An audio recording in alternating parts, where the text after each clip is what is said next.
I see her rolling up over black Cadillac, high heel boots, and a So I did sexy have a question body for you full of regarding Nightmare on Elm Street.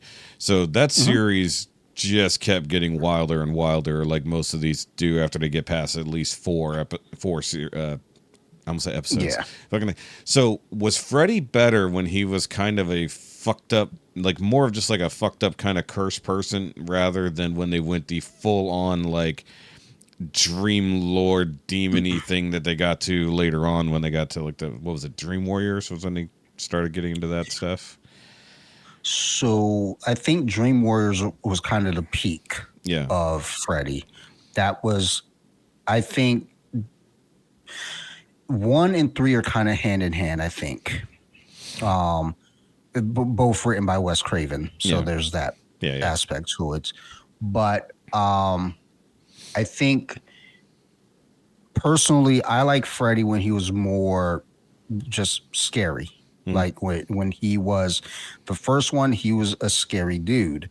Even the second one, people may not like that second movie, but he was still terrifying. Yeah. The third one, he was terrifying, but he started to develop personality. That's when the But he was jokes, still, yeah, a bit more of the jokes, a like little bit less just straight killing.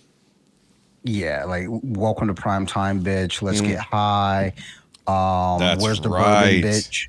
Okay, You know, so I think I've seen 3, probably more than the rest of them. And I'm only catching this shit in bits and pieces, the Sunday afternoon movie kind of stuff. I never sat down to actively watch A Nightmare on Elm Street. So sometimes I don't even know which one I'm watching, unless there's a Nancy involved, in which case, you know, I'm like, oh, okay, I think I know where I'm at. So I don't even remember which one, is it 2 that ends with him grabbing the mom and pulling her through the window of the front door, or is it 1? that's the first one. Okay, so that's the one, and then it shows the bus driving off that picks up at the beginning of 2, right? Correct. Okay. So I have seen enough of them, but that is to the point where like I don't know which one's which anymore, except for when the girl gets killed in the bed. I think she was the first kill, right? Like they just got done fucking, Yes. and then he drags her to the ceiling, and it was all over the place and all that shit. And then what was it? Is it Johnny Depp, the one who got pulled into the bed, and then it becomes the geyser of blood? Yeah. So I mean, like that was ridiculous. But I've seen that shit. At bare minimum, I saw it in clips, or once again, whichever edited version that they put on UPN in the middle of the afternoon on a Sunday. You know. So. Yeah, it seems like a fun movie to put on a Sunday afternoon. I know, but right? I mean, they cut the nudity, and if there's any cussing, and most of the direct violence that you could see on screen, but you still see blood everywhere. But oh no, if you actually see the slash, that's the bad part, right? Well, because I even saw, well,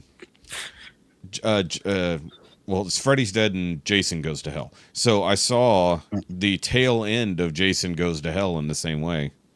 So I'm like.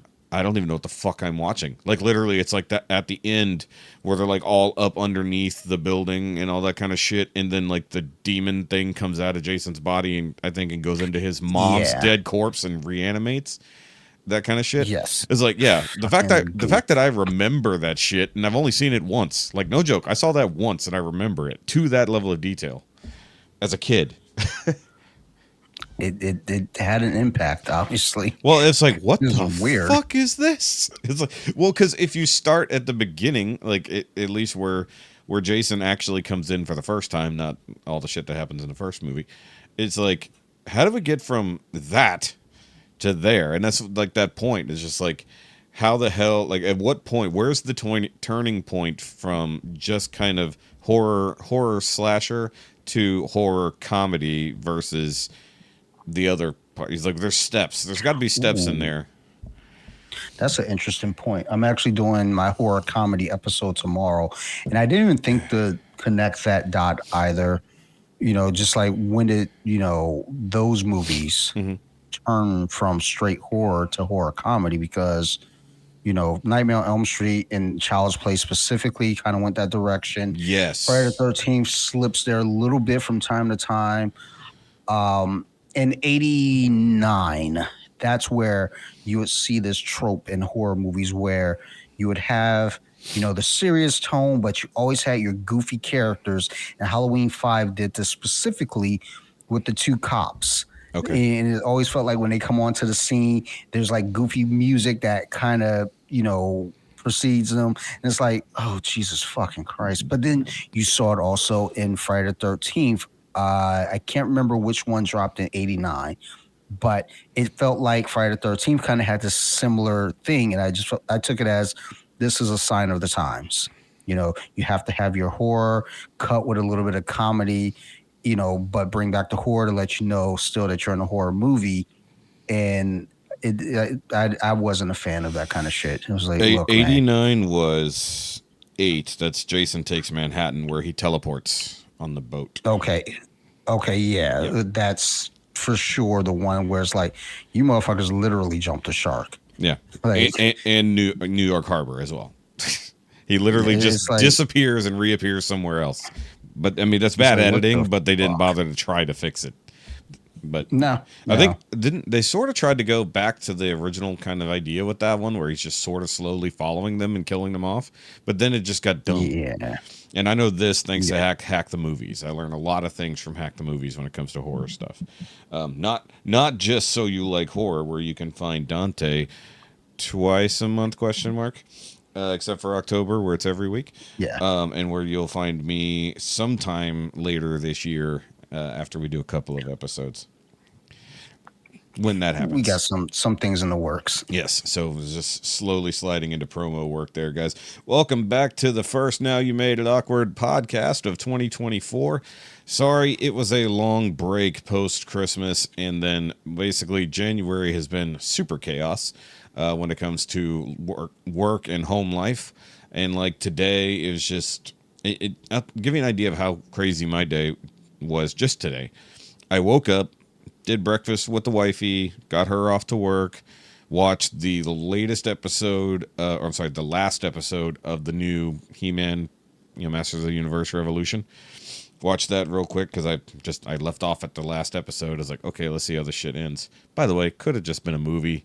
If it's 5 episodes, just make a fucking movie. That's literally the length of a fucking movie. Just do it.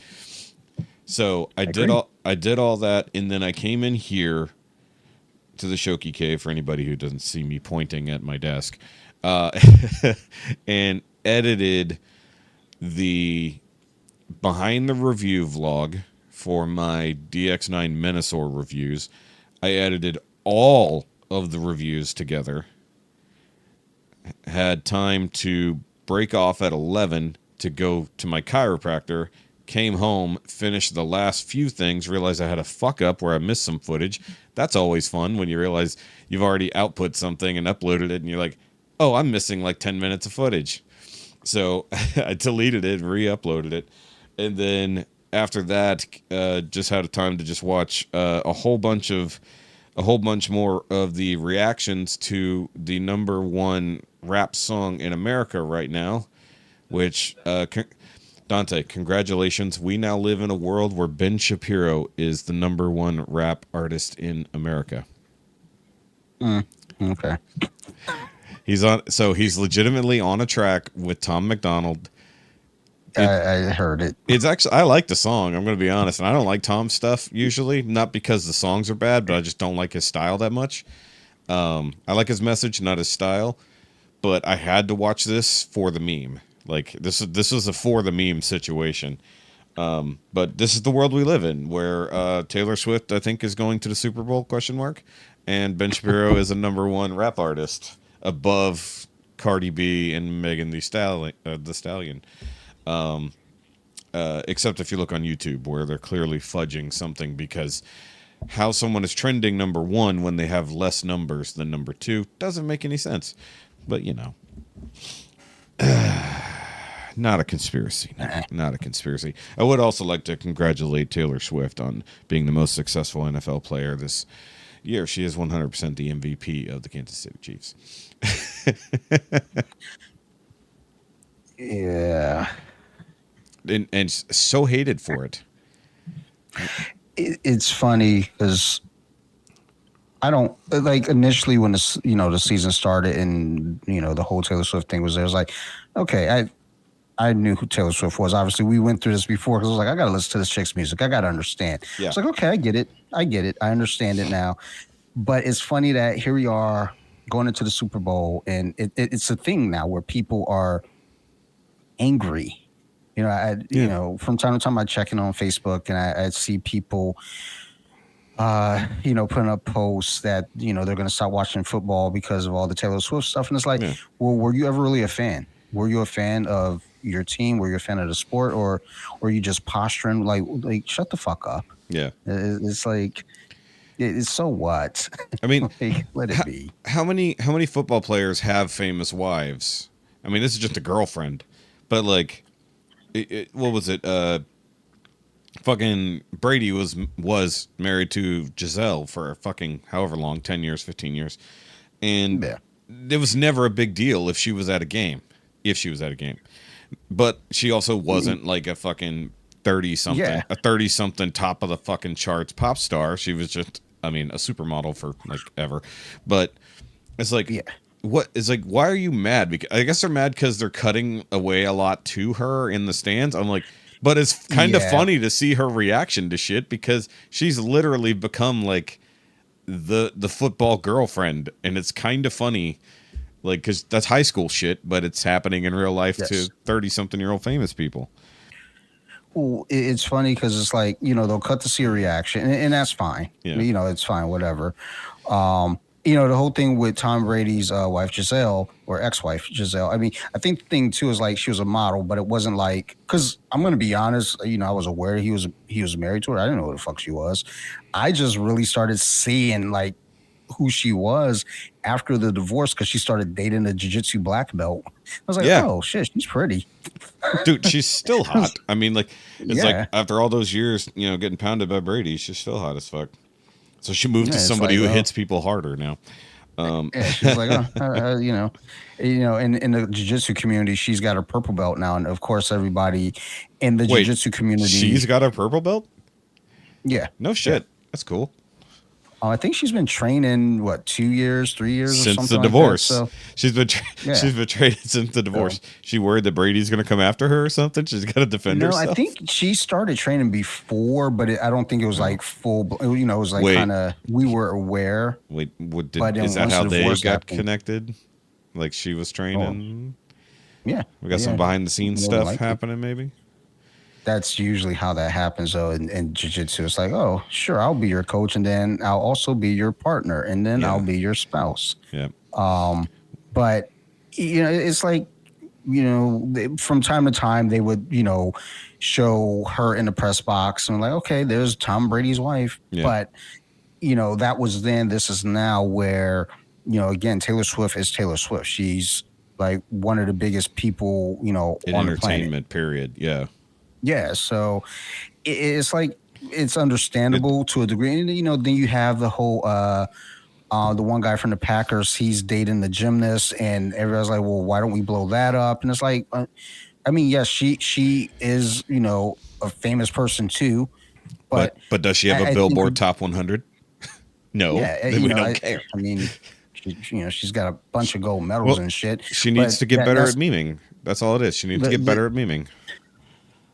Like, I don't think Taylor's memeing, though. No, she's not. She has become the meme and embraced it, with the exception of the sexy time AI memes that have been posted. But I don't know. I just think the thing is with Taylor Swift is like, everybody's getting butthurt about it. It's like, why are you upset?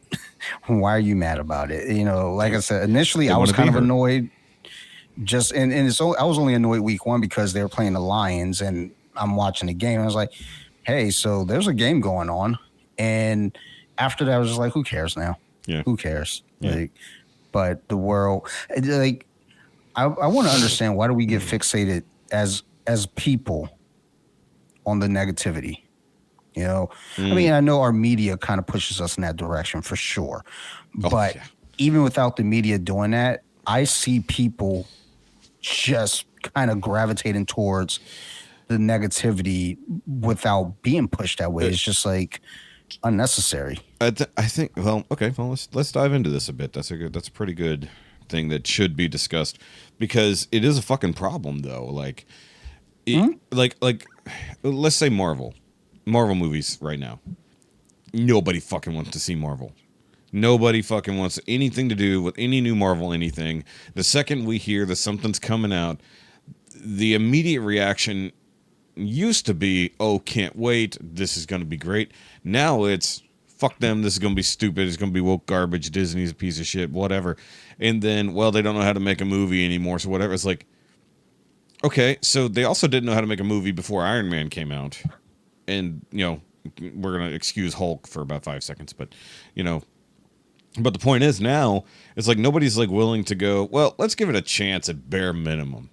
Now it's just automatic shit assumption and be angry about it because, and actually I'll give you a good reason why this hatred online has proliferated, and it's Facebook and Twitter algorithms. Because the study has been done where they looked at it and went, okay, so we put all this positive stuff out there. Okay, so 100-year-old veteran reunites with his long-lost brother, gets 10,000 clicks in the first, hour and a half. And then it slopes off as it goes. But then it makes rounds. Okay. Post about someone who hates that guy goes up with big, bold letters. Fuck that guy. He killed my dad back in the day. Now that negative, very hateful post gets 40,000 clicks in the first hour and a half. So the algorithm goes, well, that's more. Let's put out more stuff like that. So it starts hunting down and promoting negative things because negative things get more attention, get more reaction, more interaction. You're not just getting a like or a dislike on it. You're getting comments. You're getting comment chains constantly, especially on Facebook. And then it just turns into this fucking machine of negativity. And then it just goes outward from there because we're all eternally locked to our little black mirrors here in our pocket. So I get that. Yes. I absolutely get all of that. Yeah. I'm talking about in real life now when I'm like with people. Yeah.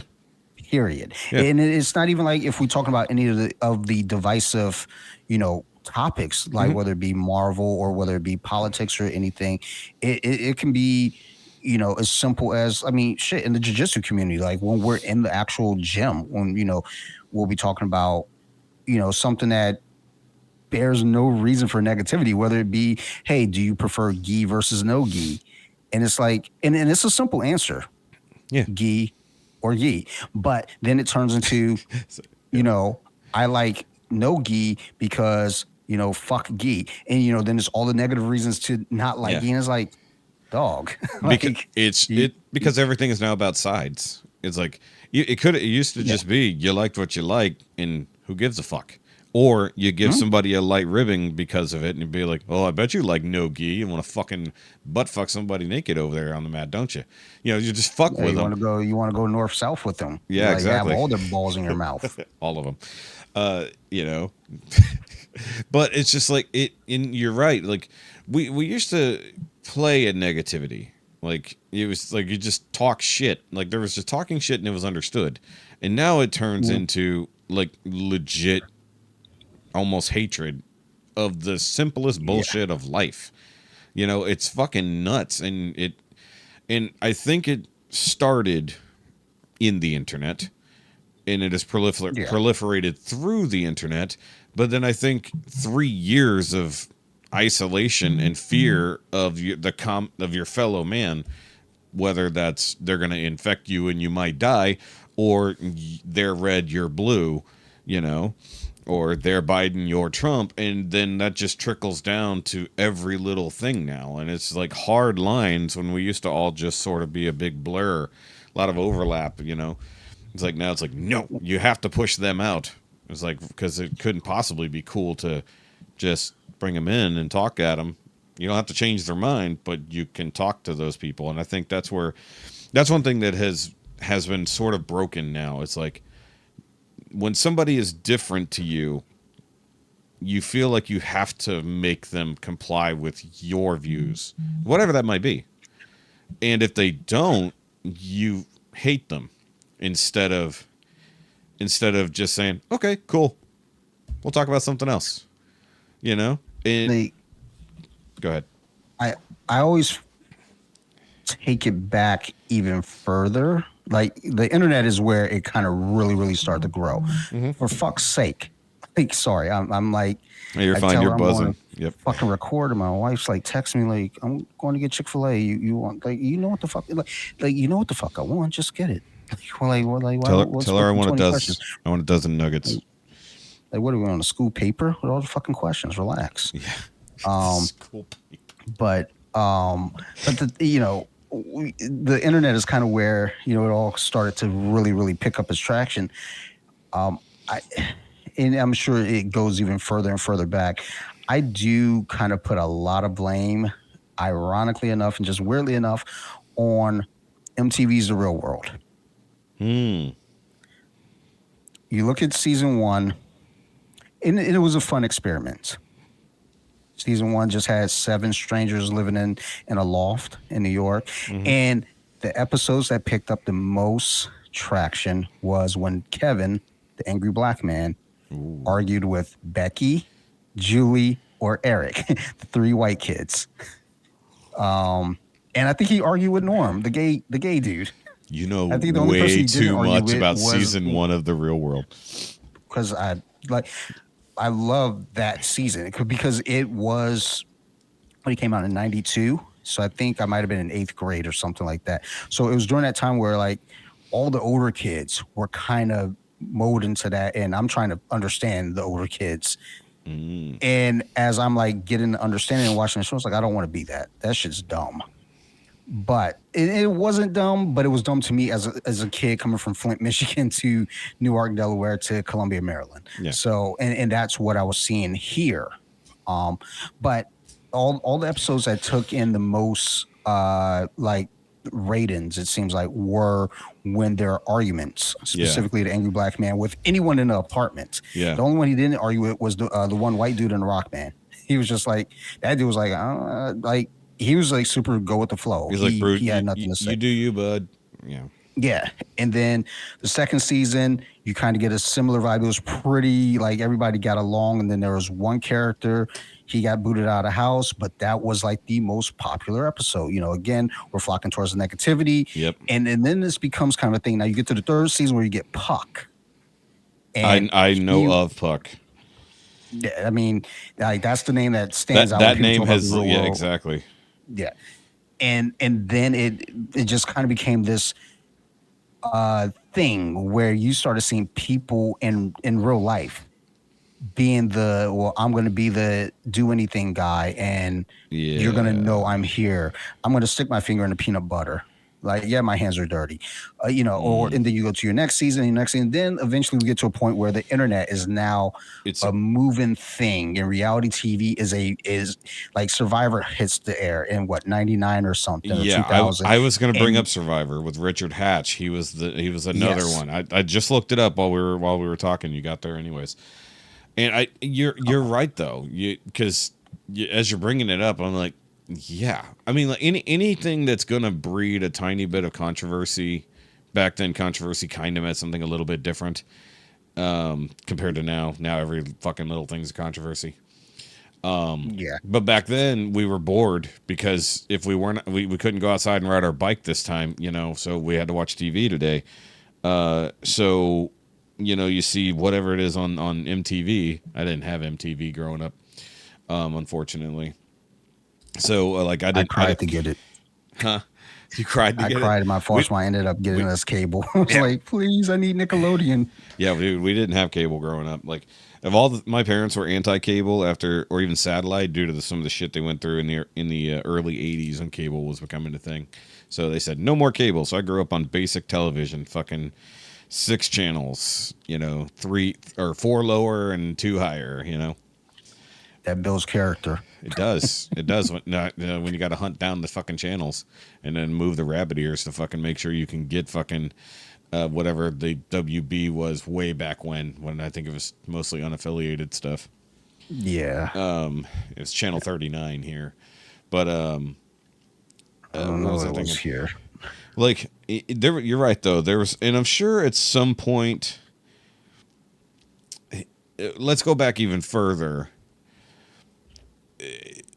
if you go back further into TV, controversial TV episodes that I'm sure people had, big reactions to, who shot JR and all that shit from fucking Dallas. Anything like that was probably, they had people who were on whichever fucking side, Yeah. And I'm sure Melrose Place, which eventually just completely became nothing but controversy week to week, was that was my jam. Yep, no, I liked Melrose Place, but I had Fox, so I could watch that shit. I shouldn't have been watching that shit, but I definitely was. Oh yeah, for sure. But because after I got my own TV, it didn't matter. I mean, it's not like it's porn, but they were definitely having adult situations. It's like they found a reason every week for somebody to just like, oh, let's make out and start removing clothes and then cut scene. Yeah, it's like I was almost there. Commercial break. Damn. So I mean, you could probably reach back to when Ellen came out on TV. In the middle of her show. I'm sure there were plenty of people who were up in arms or, putting arms out. Whatever.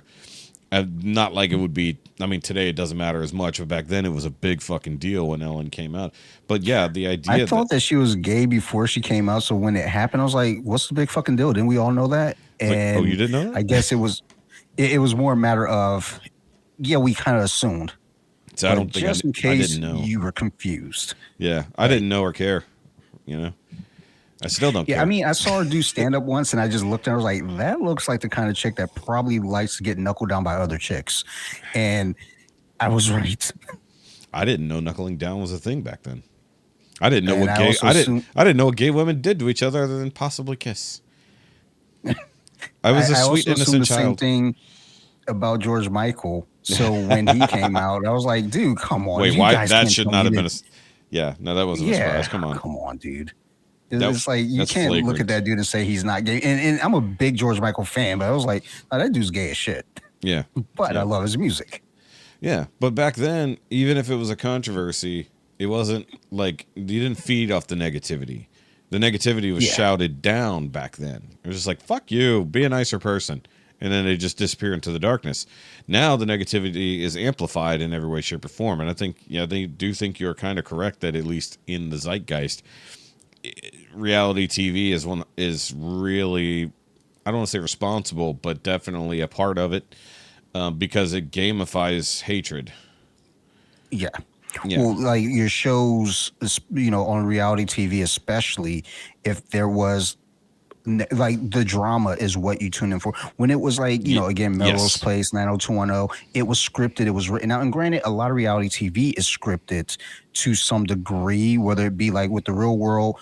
In the early days, they kind of talked about this with The Real World and Survivor, where they might see a shot or something and they're like, hey, we got to reshoot that because like that would have been perfect for, what we're doing. Or with The Real World, specifically, when they had the confessionals, it wasn't just them sitting in front of a camera. There were, producers asking them questions to guide them and kind of lead them. Like, don't you think that, Becky's being kind of a bitch? It's like, she is kind of a bitch. And they don't give you the interviewer asking the question. You just see, Becky's kind of a bitch. Mm-hmm. But those things, because we perceive them as real. And also we started getting this thing where like, oh, anybody could be on these shows. Anybody could become a reality star. So then we enter the internet age and YouTube, where people can now start putting their own videos up there and start getting their own attention for doing negative things. And it just continues to snowball to the point that we're at right now where, and then you get your legacy media where you get CNNs, Fox News, MSNBCs, and all they put is negative news up. Whereas when you're watching the local news, like when COVID shut us down, like in the first 2 weeks, Sarah and I would sit up on Sunday night, watch a show on NBC. And then we just sat here and then the local news came on. It was all pretty positive stuff. Yeah. I was like, holy shit, I haven't seen positive news in so long. Yeah. And then you go to like CNN, Fox News, and MSNBC, which, it's arguable whether those are really news or, entertainment. But either way it goes, a lot of folks perceive them as news. Infotainment, yeah. Yeah. And all you would get from them is negativity. Yeah. And that's now what we're built on, and people commenting on social media play the same game now. I can get attention. Exactly. It's all about being attention seeking whores. And it's gamified now because of Facebook, the like button. And even YouTube, the like button gamifies it. But if you go, speaking on that, like Brian Stelter literally had a show yelling about other people's shows on CNN, and they called it news. That's all he did. He just yelled about Alex Jones and other people. That's all he did. And and they said, it was like, what the fuck? Not only was he not good at his job, but it was still, he was, either way, not going to go too deep into it. Just, I hate Brian Stelter so much. But either way, as on a personal level, I just I don't give a fuck. Like, this dude just looks like a fucking pedophile, and it's ridiculous. I hate it. Sorry. But what I was getting at was when you were going off on the, because you had your reality shows you watched. I remembered the season. I can't remember exactly which season it was. I was trying to find it. Of America's Next Top Model, where this one chick went in to deliberately be the bitch, and she was like, "Fuck!" And she said to the cameras, once again, you mentioned the confessionals. Once they started doing that, and people, and how real or fake this shit might have been, mostly fake if I had to guess. But like, she literally went in there and like I remember she took someone's stuff and like rubbed it all on her fucking crotch after she just got out of the fucking gym. And like, she's like, fuck you, and just started rubbing somebody's stuff on her fucking nasty pussy and threw it back at him. And like, she was just a bitch the whole time. I mean, like, she was an attractive girl, but she was a bitch. And I think, I could be wrong, that might have been the season that we get the Tyra yelling meme. Yeah. I think it was that season. I could be wrong, because that's what I was looking up. Is like, was it that girl? And I don't remember now. But you have there was a period there in those early 2000s where every reality show had the one character that came on, and it could be that the producers were picking the specific person to be the troublemaker. And it was post Richard Hatch. That's what it was. They saw what happened on Survivor, and then everyone did it. And then the problem was most of the cast end up becoming that, and then you get like 2 or 3 normal people who end up crying every fucking episode because everyone is so fucking mean to them. And they're like the second or third person to go home, and then you get down to one really shitty person, one really good person, and then like that divides everyone at the end, right? It's literally gamifying our emotions via TV. It's just fucking stupid, especially when we can vote. When they start giving people to vote, American Idol, same fucking thing. I mean, Simon Cowell being the dickhead most of the time. That we rewarded with money or other things just being an asshole to other people, even if it's completely unjustified. Well, yeah, I mean, you get like Hell's Kitchen with Gordon Ramsay. Yeah. Just berating people. And, people tune in for this. It's like, oh, I wanted to see how bad he breaks somebody down. I was like, like, Jesus Christ, like, what's wrong with you that's what you want to see on a weekly basis, somebody getting broken down? Or, you look at, I mean, kind of going back to social media with it. I mean, Instagram, Facebook, YouTube, you get paid on these platforms now. And I know for me, I mean, you've seen DJ Wiki, the content I put up. I'll put up a funny meme. Sometimes it can get a little but I try to steer away from anything that's going to draw hate or bickering. And I'll do the technique, and I try to put up a positive, something, positive on that third post. Yeah. And the funny thing is, no matter how positive you try to be, you're going to get people that's going to come in. Like, if I try to put up something that's anti-suicide, you get people coming in, well, why shouldn't they try to kill themselves? Like, why do you care? And it's like what? And then you're like, slow down, Trudeau. It's like, son, do you, and I've had people actually hit me in the comments, saying, look, man, I'm going through a rough time. I'm like, I'll send them a DM, and, you get the positive interaction there with, myself and this person. And it was like, okay, this is why it's here for someone that, may need to know, hey, I need an ear. But meanwhile, in the comments, you get people, and, that's where you have your trolls now. Yeah. They're just like, well, I'm just going to post something to be a dick. And more often than not, I delete those comments. Sometimes I'll leave them because I'll let other people deal with it. Yeah. But then there are other people, they want those type of comments because it's engagement, Yep. which now is going to be money coming into your social media pocket. Yep. And it's like, it's just so goofy, but it is, like you said, it's gamifying and monetizing it now. Yeah, and it reinforces negative behavior, which if we've all seen fucking Super Nanny, you're not supposed to fucking do. So it's like, and it's like good reality show, Super Nanny, however fake it might have been, it's like you want to watch, you really want to watch some very positive kind of reality TV show, go watch Marie Kondo, like the one where she fucking, the little Asian lady who cleans people's houses. Yeah, great fucking wholesome ass show. It's like probably fake as fuck, but she seems super nice, and people end up with a clean house at the end. But there's oh, go ahead. I'm sorry. No, you're fine. You're fine. I was scrolling through Peacock a couple months back, and I saw a reality show. And as a football fan, Detroit Lions fan specifically, it stuck out to me because it was the former quarterback for the Lions in the 90s, Rodney Peets. Okay. And it was called Meet the Peets, and he's married to Holly Robinson. Yes, from I remember that. I remember this. I remember this show. It was on for 4 or 5 seasons, maybe more. Yeah, it was on for a while. Yeah, I saw it. I saw it for a while, but I also, whenever she would go do stuff, they would say star of Meet the Peets or whatever. And it's like, the what now? It's like, oh, you mean star of Hanging with Mr. Cooper? No. We're forgetting about that. Like, how dare you? Jump Street, Hanging with Mr. Cooper? Like, come on, son. Like, she's got other names. She's done other things. But, I'm watching like the reruns of this and watching. It was super positive. I was like, dude, this is I watched it. A pretty good show. Yeah, I actually did watch that show.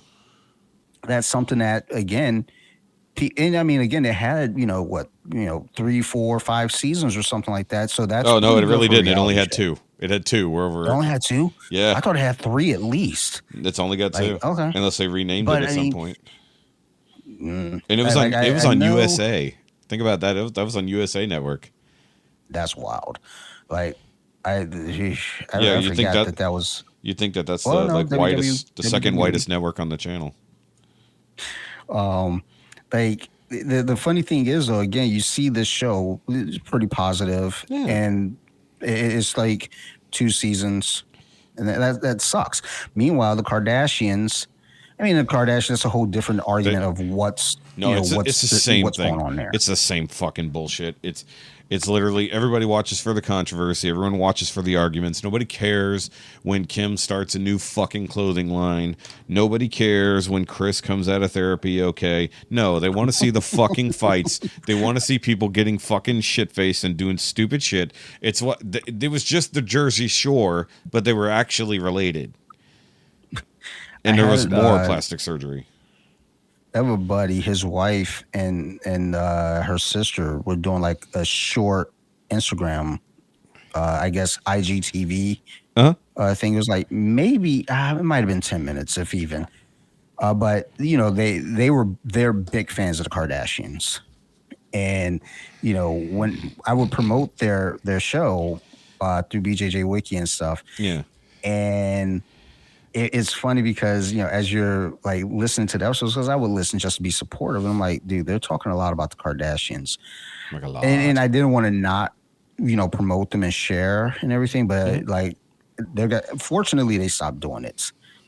Because there was a point where I was like, I don't want to do this anymore, but I also don't want to be, because I try to be as supportive as I can to all my friends. If you're doing something, let me know. I will shout it out. I will promote it where I can. Sometimes I'm backed up and I forget, but I will shout people out. But their show, I was just like, okay, I don't want to do this anymore because, like, I don't think the folks that follow BJJ Wiki fucks with any of this. I mean, they're pretty young ladies, so I mean, they fucks with that. But well, young. The second you start, I mean, 2 of them. Yeah, there's 2 of them. They're cute, and it's like, okay, this is cool. And then it's like, as soon as they start talking about the Kardashians, it's like, okay, we're going to go ahead and tune out. But that's another thing, though. It's just like you get people that are like, oh, well, we follow the Kardashians because of their fashion sense and this and that. And it's like, no, you follow it for the drama and you know it. You're bullshitting yourself saying you care about their fashion sense. In reality, you care about the bullshit that they bring to the table. I just realized the term that I was looking for earlier. That kind of outrage media is really what it turns into, and and I hate to say this because it's because we make fun of Mike all the time in our what used to be our podcast chat. Now it's just some guys chat. I still haven't had that hard talk yet with the boys, but either way, it's a tough one. Yeah, I mean, like we talked to if they listen to this, if they had listened to the last like 8 episodes, they know their jobs are all on chopping block. But it's like if they listened at all, they would know that they should be here. Either way. Oh, by the way, shout out! It's Ricky's birthday as we're filming this. Shit. It is Ricky's birthday today, the real birthday. I know. Yeah, go ahead and text him. Shoot a quick message real quick. Yep. What was I thinking just now? Oh, Mike over on the Comic Relief Crusader channel, he does a lot of the outrage stuff when it comes to nerd culture. And like, I get it, but build on the positivity somewhere. It's like, I get the negativity definitely gets the views 100%, but that's probably why I'm a failure by most metrics on YouTube. Because I don't tend to buy into it. But also, I was told for most of my young adult life that I have a negative attitude about everything, and it's only been in the last few years, if that really I've started taking a more positive look at things because I realized how negative I had been, and I wasn't trying to actively gamify things. I'm just being honest, and if something sucks, I say it. Mind you, that's my opinion, no matter what it might be. But if it comes down to it, we've had this discussion here on the show.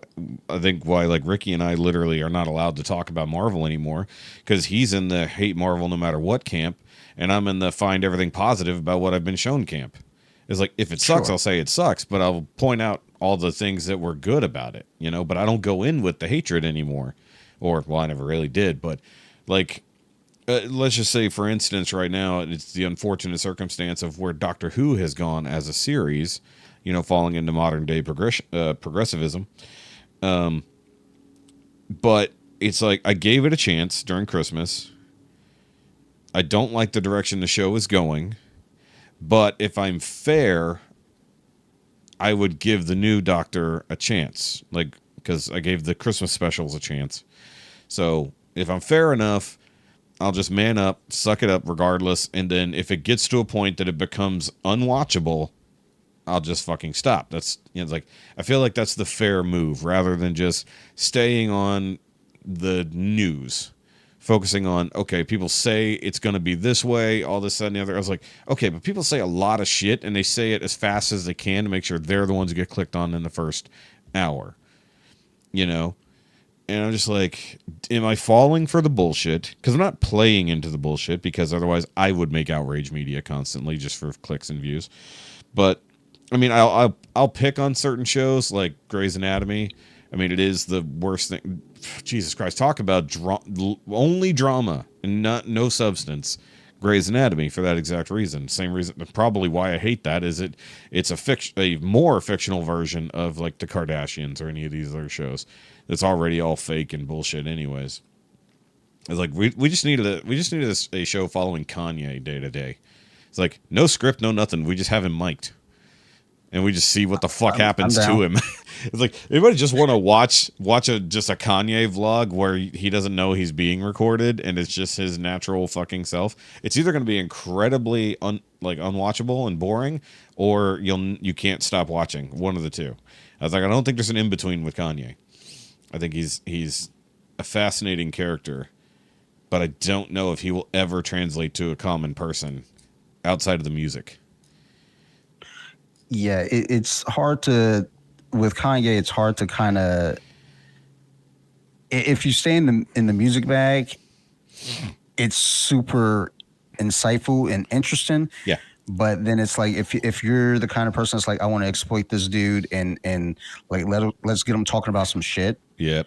And then that's where we again go back to the outrage media. Yep. And clicks and everything. I mean, that's what Joe Rogan became like early on, before like listen to Joe Rogan pre-2020. Yeah. Yeah. It was a lot of like people based their articles on just listening to Joe Rogan and then trying to find something. Yeah. Well, that's what happened to Elon Musk. They canceled Elon Musk for smoking weed on the Joe Rogan show. I mean, and mind you, it was a fat blunt, but and he not really smoked. And he's like, "Well, I thought I was fine. I'm in a safe space. Who gives a shit?" Well, not only that, I mean, it's and like they were in California. A fucking grown man. And they're in California. Who cares, right? Yeah, but I think at the end of the day, what's really ironic too, as and I feel like we're being more so positive, trying to get to the bottom of it. But from like an outside idiot's view, they would look at like these dudes are bitching about why is everybody so negative, and they're being negative. I don't feel like we're being negative. I feel like we're trying to get to the bottom. We're being negative about the negativity, though. Like it's like we're the people who are tired of it. Like it's like and like I said, as someone who was admittedly very negative and had a shitty outlook on life because life fucking sucked. And it's not that I wasn't necessarily rude to people, but I was definitely negative in almost every possible sense. So I'll put it this way: like I gave the speech I was basically the best man at my best friend's wedding. They didn't have anybody, but I was like the de facto best man. And I gave a speech, like you do. I almost called it a eulogy. I was like, I'm doing a eulogy to my friend's singlehood. I should have called it that. It would have been much better. But it started out because I started out talking about all the fun. Like originally, I opened it with a good. It's like a good friend, or a friend is someone you call when you're in jail, when you need to get bailed out or you need to get a hold of somebody. A best friend will be sitting there next to you in the jail cell talking about the fun shit you just did. And I said, well, and then I went into when I first met Allison, I really didn't like her. I didn't like anything about her. I felt like she was trying to steal my friend from me, and I may or may not have taken some shitty methods of maybe attempting to kind of divide them a little bit, mind you, we're all like young, so it is what it is. But like, and everybody's like, what the fuck? He's sitting here talking shit about the bride in front of everyone. And then I turned it around and I said, but now I couldn't imagine his life without you. And it's not that I've lost my brother, I've gained a sister. So I turned it around, then everybody started crying. So it's like, so I played with their emotions like that. But the fact that, but nobody didn't expect me to not talk shit, if that makes sense, because that's just how I was. And mind you, I'll still talk shit to people, but I try not to start out negative about everything now. I try to have a thought about it first. And this is an issue that the wife and I always talk about. And she's like, why do you got to always be so critical about stuff? I was like, I mean, being critical about stuff is half my job on the internet. So, I mean, I go into everything with a critical mind. I'm always thinking about stuff. I'm always developing an opinion about stuff. It just is what it is. It's just called life. But when you have it focused in such a way, like I have a set over here with stuff on it to literally give my opinion about, or this podcast or my live streams, whatever. It's like, it is what it is. It's like, you're just not used to someone who is hyper focused on giving their opinion. But if it's different to yours, it doesn't mean it's bad. And that's things I've had to tell her. It's like I tell her why I don't like it, but then I tell her it's fine that you do, except for Grey's Anatomy. That's the only caveat. There's no reason to like Grey's Anatomy. It's fucking garbage. Either way, I would rather her watch the Kardashians. I'm not gonna lie. I was like, I'm almost kind of with you on that. Like, I've seen a couple episodes of Grey's Anatomy. I know Sarah doesn't particularly care for the show herself. Yeah. But it's like, if I came home and she's watching that, I would probably just like, here, let me fix this for you, and switch it to the Kardashians. There you go. She's probably like, what the fuck are you doing? And they're like, I'm just trying to find some balance. Booty. It's like, at least there's booty, and it's not in fucking Oregon or Washington or wherever the fuck they are. It's at least sunny California. There's a chance someone to get naked. That's a good chance. But I mean, like, even going into like, think about the Osbournes back in the day. Yeah. And that was all about shock and awe for like the longest time. And then it just started being about family troubles and then personal growth. And then what? They came back like a few years after Ozzy like really had his breakdown, and like him and Sharon were like getting divorced, and then it just kind of started to be about the kids and Sharon and being trying to recuperate and be normal people after being stars. Which have you seen Kelly Osbourne lately? I thought that I did. I feel like I looked her up like a couple months ago, I think but like she's had some work done. I mean, like not that her yes, mom didn't, but like she still looks like, because she lost all that weight, and so she already looked good. But I think she got some work done, much like Aaron Moriarty did. Oh yeah, dear boy, yeah, I'm so yeah. I that's making the big rounds. feelings. Yep. No, I was like, I don't have mixed feelings. I have very, very direct feelings about what Aaron Moriarty did to her face. No, no, I said big Oh, big feelings, feelings. not. Sorry, misheard you, my There are no friend. mixed feelings on this. Like, trust No, me. I mean, I hate it when beautiful people listen to dipshits about how to make themselves more beautiful. I was like, Yeah, and I talked about this with Jessica. Yesterday when we were on our way back from breakfast. Yeah, because we went to church last night too for the first time, so that was interesting. nice. Because we've been doing the groups. Like even I've got men's group. When we're done with this, I got to rush out the door to make it to men's group. But we had our first church service, and we were talking about religion and stuff like that, because we had never had a big religious talk. Like, you know, I knew some of her history, but not a lot of it. Like I think, I hope I'm not confusing this, but I think there was some bad stuff that happened with a youth group leader or something. But Sure. I've heard that from so many people. I'm worried I'm confusing that with somebody else's story. But beyond that, we were talking about Erin Moriarty because she hadn't seen this, and I was like, "Hey, you know that girl who plays Starlight on The Boys?" And I'm like, and she's like, "Yeah." I was like, "She fucked herself up." She's like, "What do you mean?" I was like, "Well, she had plastic surgery when she didn't need it." And I heard it put really well the other day because I listened to some pop culture podcast, and so she's only 29. Yeah. Why the fuck are you getting surgery at 29? So she looks now, after surgery, like a 45-year-old woman trying to look 29 when she just looked fucking gorgeous to begin with. And I was like, that was the best way I'd ever heard it. It's like, you look like somebody who's old who's trying to look young again because she sucked all the baby fat out of her face, that buccal fat or whatever they call it, buccal fat. And it looks like she got her nose done, and it looks like she got her eyebrows fucking moved a little bit. I was just like, what the is like? I hope the fucking producers of The Boys took notice and went, we're gonna need another Starlight at some point. So apparently they're kind of like, because I know I saw something last night on it.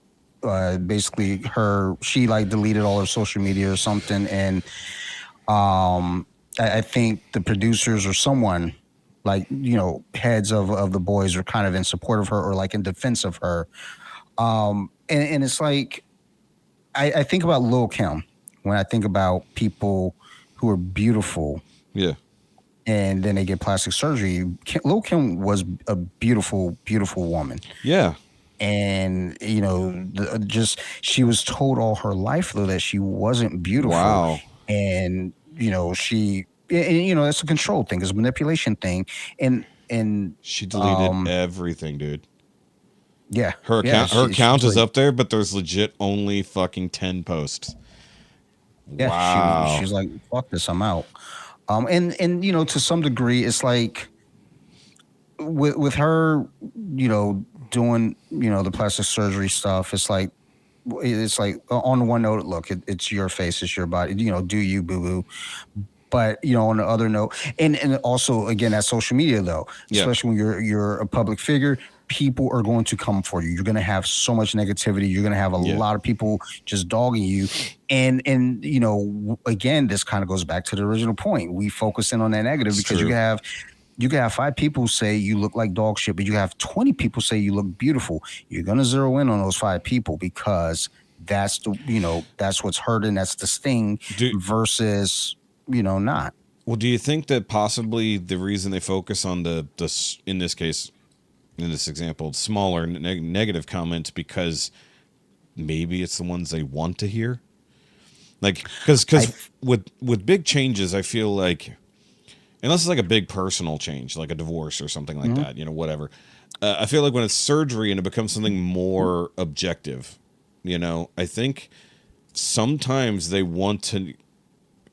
maybe they want to hear that they screwed up, like, because they weren't sure in the first place. It's like the reinforcement is always great. But when you hear nothing but positivity, there's something in your brain that's going to say, are these people being real with me, or are they being fake because I'm a TV star? And they're just going to say, yas, queen, and Maybe. whatever. Because I think there's got to be something in there, especially when you're a huge star. It's like, we'll go back to Joe Rogan for that matter. Joe Rogan has God knows how many famous friends, right? But then he just has normal people friends that no one knows about. He talks about them. But those are the people he keeps around them because those are real, non-celebrity, out of the public people who will be real with him if he says or does something that's fucked up, when even the celebrity friends who he can trust may not give him an honest answer because they're also public fucking figures. And if you don't have something like that, if you don't have something to ground you when you make major decisions, such as changing the entire look of your face, look at, Simon Cowell. Simon Cowell's had some work done, and he looks like someone wearing a Simon Cowell mask.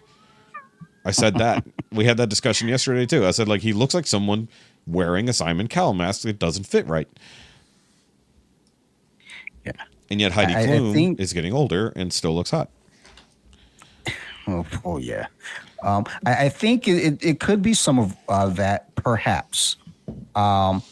I think also it could be, she gets this work done. She's proud of it. She thinks she looks good. She's thinking she's doing this. And then you see the negativity. And it's like, well, wait a minute. I did this is like positive. Yeah. And you guys are still tearing me apart because perhaps someone was telling her at one point in her life that she was not pretty. And now that she's gotten this work, now people are saying she's ugly. And it's like, I can't win. It's fucking head. And kind of the thing going back to, the Lil' Kim thing again, you got, these beautiful women, that are being told that they're not beautiful, at a younger age. So once they get to a point where, hey, I got a little bit of money, I can get some work done, they go and get it done. I have a friend who I feel like, and I don't think I've ever said that she's not pretty, but I don't know if you sent me the post or if I sent the post to you. It was like the whole thing about like, oh, I want to, hang out and joke like with the guys. Yes. And, the guy rips into the girl. I sent that to you. Yeah. Yeah. Okay. Like, because I sent it out to a bunch of people. I was like, dude, this shit is hilarious. Yeah. But, I had a friend that was kind of in that same pocket. Well, I want to, joke like the guys. She's like, okay, you asked for it. Yeah, exactly. And no, you don't. I do feel like, because this friend of mine went and had some work done. Mm-hmm. And what's funny is like, she had the work done. I didn't even know she had the work done. Mm-hmm. That should be the best kind of work that you can't tell. Or you mean you weren't aware? I just wasn't. I think I just, because I don't pay attention to those things. Like she got her nose done, and I was like, I didn't. It just wasn't anything that was on my radar. Mm-hmm. And we see each other pretty frequently.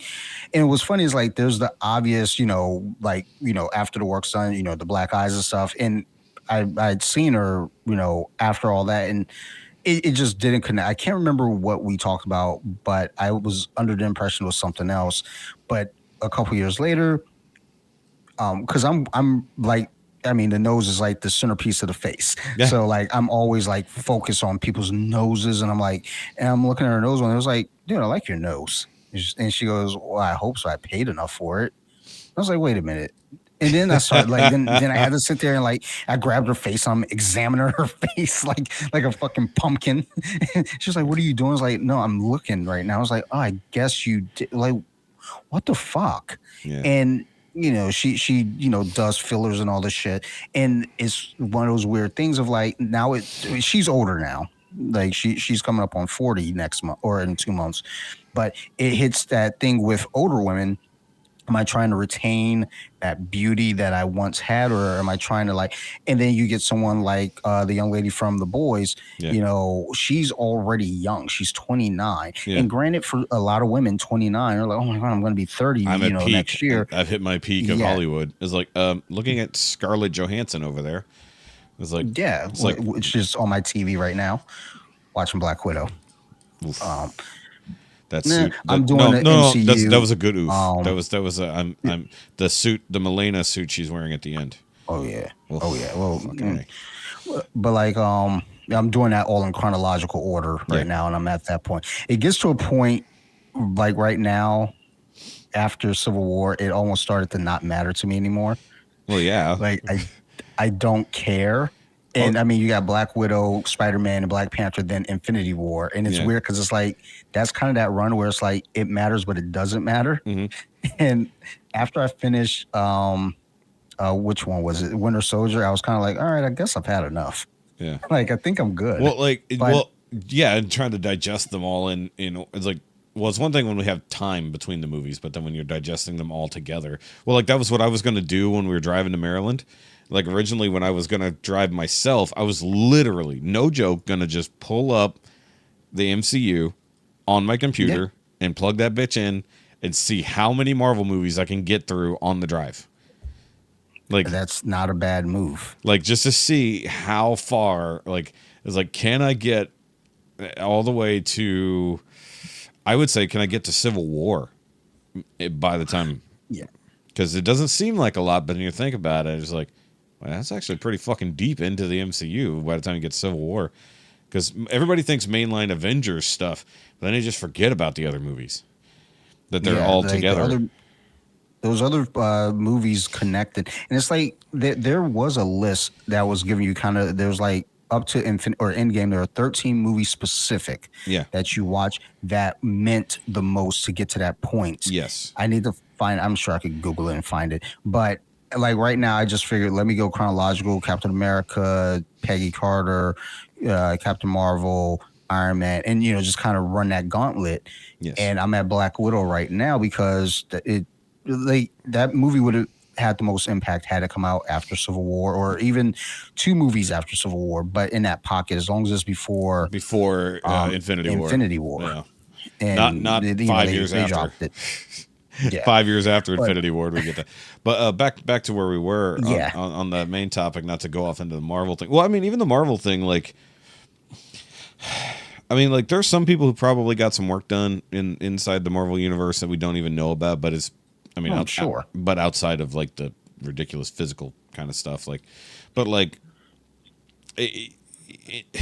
because let's just say, like, the first run. The first few phases is mostly male stars, but the women are there. But it's hard to imagine any of the male stars like going out at the age of 30 to go get some fucking work done on their face when they still have a whole ass acting career in front of them. Yeah. I mean, something minor, like get a mole removed. Remember how much money it was like people offered to remove Cindy Crawford's mole back in the fucking 90s, and she's like, fuck you. Yeah. It's like millions of dollars, and they're like, they're not going to remove it, so we're going to insure that bitch, that and her legs.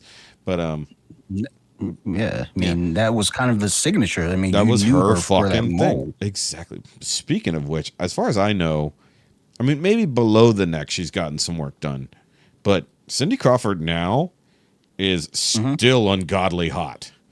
Like, unfair to other women hot. And honestly, that could be from no drugs, no smoking since the 90s. Because, like, once you get past the 90s drugs, then you get into the bad stuff. But, like, it's like, if you just fucking have a lot of money and you take care of yourself, you can stay hot forever without having to get a lot of shit done. But if you don't take care of yourself in any way, shape, or form, you get out in the sun a lot, you eat a lot of seed oils, and all this other shit, you're going to fucking fall apart on camera. But if you're a dude, that's okay. You just move into other different non-leading man roles. What was it? Michael Caine just retired at 90. He's like, I'm not going to be a leading man anymore. And I've fucking been in this game for 60 fucking years, give or take. It's like, why am I going to, why keep going? It's like, this is fucking retarded. And he still looks like Michael Caine. It's like he's like old ass Michael Caine, but that's fine. Like Morgan Freeman, who's been old since 1941. I've never remembered him not old. He was He's been old since I was a baby. Yeah, he was born old. And he came out the womb with infinite like wisdom. They're like, wait, damn. have you seen the true facts about Morgan Freeman? I have not. Okay, I'm sending you that video, and you will laugh your ass off. Because it's a guy called Z Frank on YouTube. He's been around for like 15 years, and he does true facts about animals or whatever. But because he could imitate Morgan Freeman effectively, they demanded he do a true facts of Morgan Freeman. I said, and I think one of it was Morgan Freeman was born old, but it wasn't until he saw himself in a mirror, and then he saw him first time he saw himself in a mirror, he instantly became old. That's what it was. So, and then it's just ridiculous. It's like basically it's like Morgan Freeman doesn't narrates your life, not because he has to, but because he likes to, or something like that. It's ridiculous. It's like every moment of your day is narrated by Morgan Freeman, even if you don't hear it. So that's the voice I hear. Yeah, so I will send you that. It's like 10 years old at this point, but it's still fucking hilarious. But either way, you don't see Morgan Freeman out there getting a fucking facelift at 50. I mean, maybe black don't crack, but if you add plastic, it probably will. You know, I mean, look at Michael Jackson. Yeah, I mean, I go back to the Lil' Kim example. I mean, beautiful woman, and now she looks like an Asian woman, which those creatures are beautiful as well. But not when they she's transracial now by accident. I think Asian culture, I think the Asian humans are beautiful humans, but, not when they were black and then morphed. Yeah. It's like, wait a minute. Shout out to Joe. Fucking beautiful human being. Beautiful human. Yeah, but just had him on off the mats recently. Yes. But I was like, I like what he said. It's like Asian people look the same until they turn a certain age, and then they instantly age. Like it's like they look the same, and then all of a sudden it just switch flips, and then they're old. Like not a little old, like all the old. Like they'll make it to 70 and still look normal, and then 71 they now look like they're 110. It's like it's an instant thing. It never fails. Yeah. But yeah, it's like I feel like.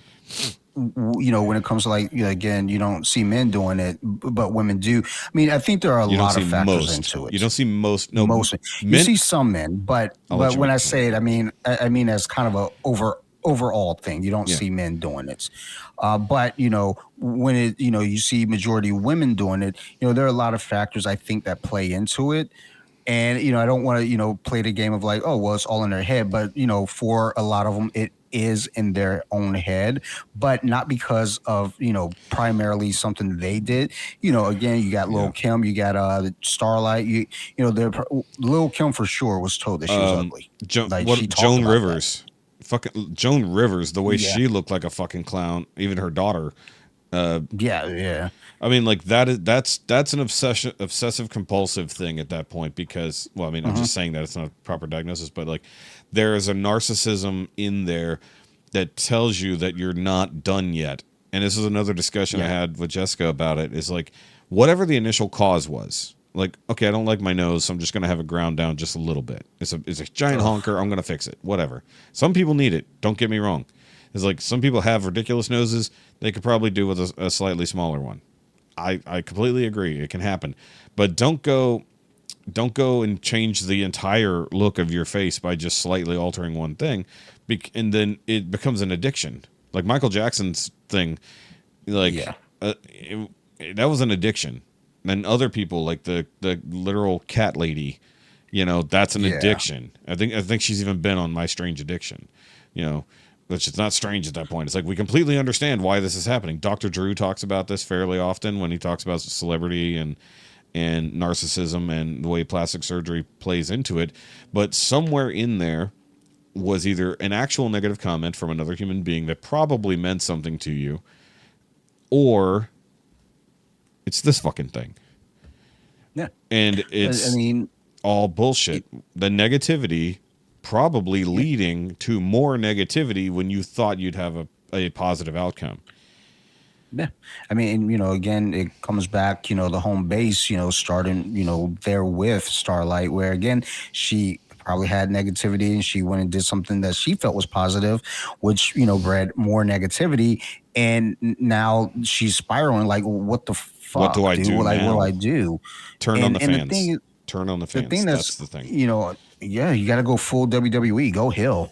Like, because that's always my mindset. It's like, if you come at me, I'm going to tell you about yourself. Yeah. It's like, I don't want to do this. And that's what comes out. I was like, I don't want to do this, but now I need to, and I need you to understand why. Yeah. You fucked with me. Now I'm going to fuck with you, and I can do it better than you. Yeah. As a matter of fact, I'm super petty. So let's dig into this. Let's talk about me. I'm super petty and you started this. Put that on a shirt. Put that on a fucking shirt.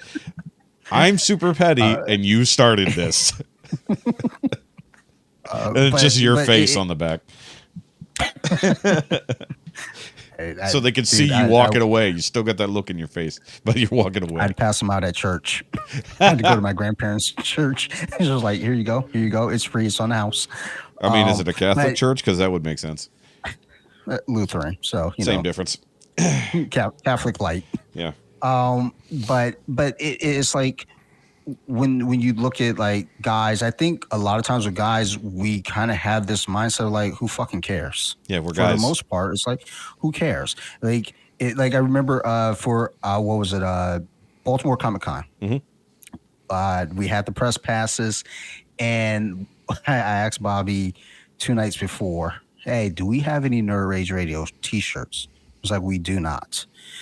Bet. All right, so I grabbed the white t-shirt and the Sharpie. No. And you fucking made Nerd Rage shirts? Yes. Wow. As basic as it could. And Sarah was so mad. Sarah was pissed.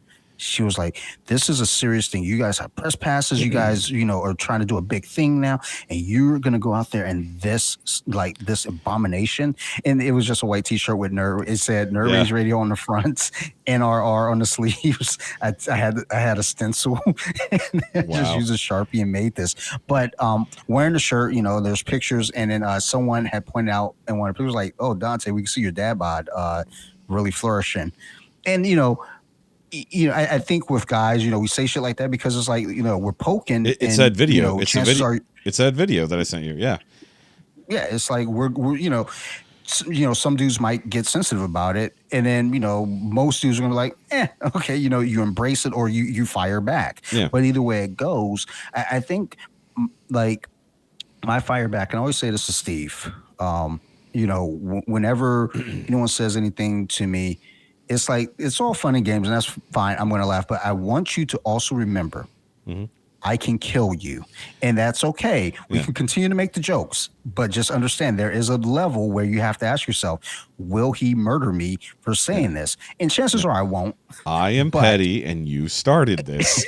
I'm telling you, it's your shirt. I'll play this back and jot that down. I have to get this. I might make it too, because it works for me as well. It's like, I'm petty and you started this. Okay. So before we lose that thought, though, because I don't want to get too far off of it, I thought about the equivalent for men: weight loss. Fucking fat TV and movie stars who are known for being fat and then lose an egregious amount of weight and look fucked up. I'm looking at Drew Carey. I'm looking at Anthony Anderson, and I'm looking at John Goodman. I mean, like, those guys. Okay, imagine 180-pound Chris Farley at 50. How fucked that would look. Like, imagine.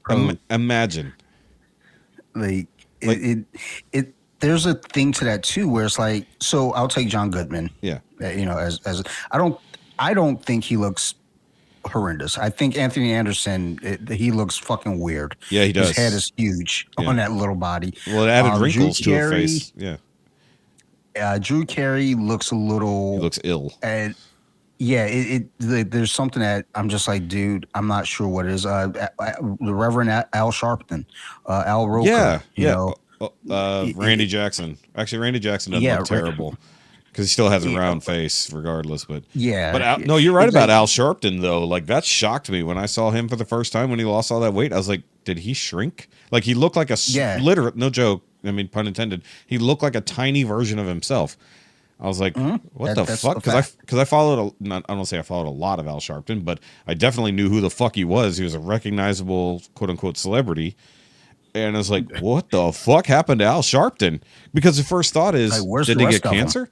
It's like my thought whenever I see somebody lose that much weight, I assume they had cancer. But no, they just did the thing. So the fucked up thing, like Steve went through a bout of losing a lot of weight. I think he got down to like 140 or 150. Damn. And my grandma saw him, and she was like, "Yeah, I saw Steve the other day." I was like, "Yeah, he has AIDS." And there is a thing about Yes, AIDS. losing. Yeah, because I mean, my grandma doesn't like most of the shit I say. She's just like she doesn't pay a lot of mind to a lot of shit that I say. She's just like, it's just him saying words now. Yeah. But there are those celebrities, those guys who will lose a lot of weight, especially in the celebrity world, because it's like let me lose it as quickly as possible. Yeah. And then they end up looking fucking mutated. And then there are Like a dudes hairless that cat. will. Yeah. It's like something's not right here. I see the thing in front of me, but it's missing something. Yeah. But like, there are people who will take the time, because I think it does come down to like impatience. It's like, I need the results now. Yeah. And then there are people that are like, okay, I know this is gonna be a journey and I'm going to make this transition. I mean, I'm kind of in the middle of it right now where Are we losing fat Dante? Are we losing fat Dante? I mean, the thing is, it's like part of my whole jiu-jitsu journey, kind of got halted. Like when COVID hit, that was kind of, it fucked up everybody. But for me, I think COVID was kind of the break I needed, because I was going overkill and just breaking my body every week. I was going 6 days a week. Yeah. And I was like, okay, I got to take a break. But then I took that break super heavy. And then I went from 185 to like 220. And I was like, oh my God, like I gotta fix this. So, I don't like doing the whole New Year's resolution and, let's start on day one. But I also, if I start anything, it has to be on a Monday.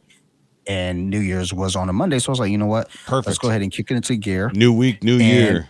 Let's go. Yeah. So I started weighing myself. I started watching what I was eating. I haven't had any soda, this calendar year. I think the last time I had soda was Christmas. Nice. I just had some Skittles on Friday, and that was a fucking nightmare. Like my body couldn't take it. Rejects. Like I had the shakes. Like I felt gross and nauseous. Just because it was too much sugar. But the thing is, it's like this ideal of like, okay, yeah, guys, we're going to lose weight. We're going to like, hey, maybe I should lose some weight. But there's also like, at least for me, it's like, it has to have a practical use. For me, losing weight is like, well, why am I losing weight? To, better my jiu-jitsu game, number one, but also my health. I got a 7-year-old, so I want to be here to see her graduate. I want to be here, to see her get married if she chooses to do that. I want to be here if she wants to have kids. I want to, see my grandkids. Yeah. These are things that, factor into me, managing my weight. So it's like, but there's a thing for that versus like, I'm just going to lose weight because people have been calling me fat. Like if people are calling me fat, I just, again, kind of see, step one, I can kill you. And that's fine. It's like, well, sure, you can't, fatty, but you got to catch me. And it's like, oh no, I'm still pretty spry. I'll catch you. And then when I catch you, I'm going to hurt you. It's like, well, what if I have a gun? That's like, you better kick me in the knee first, then run. Yeah. Like my uncles and cousins always go to like, what if I have a gun? It's like, do you have one now? No. Well, I'm about to fuck you up now before you get to your gun.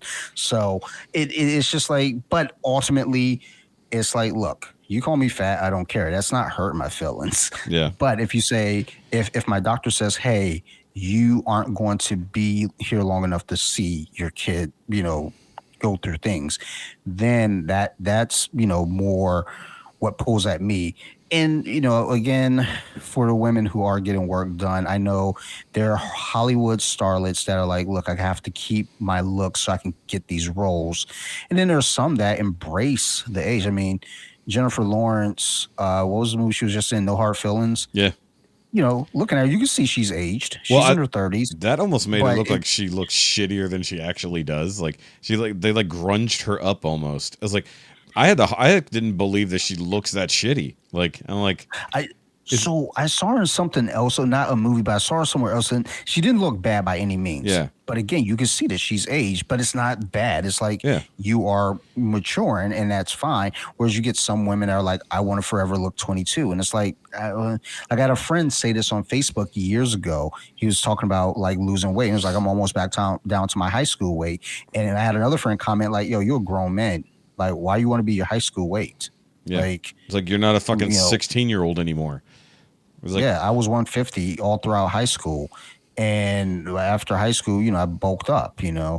and I feel healthiest. I feel best at 190, 195 in that pocket. So it's like, for me, it's like, let me get there and see how my body feels. And if I want to pursue 185, we'll go there. But other than that, I have no desire to try to hit 150. I'm sure I could, but why do I want to be 150? You're going to do more damage trying to get to 150 than just being comfortable at 180. 185. Yeah, and if I'm at 185 and I'm moving well and I feel good, why would I want to lose any more weight? Like, yeah, unless you need to cut weight for a fucking match. Like this. Yeah, and even if that's the case, like I've already committed to the ideal. Like I will go no less than 185. Yeah.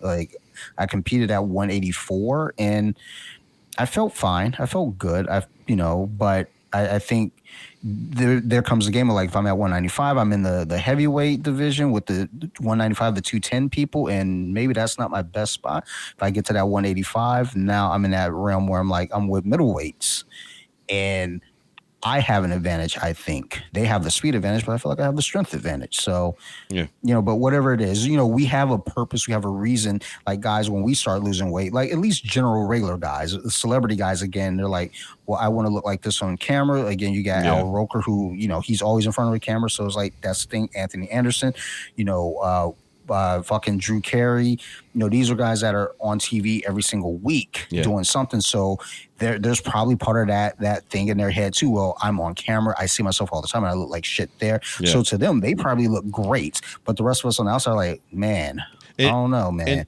And to be clear to everyone listening, as a fat man who would love to lose weight effectively, I would not look right if I got down to 200 pounds. Like, it'd be great. It'd be fucking amazing. And I'd probably be jacked or missing 2 legs.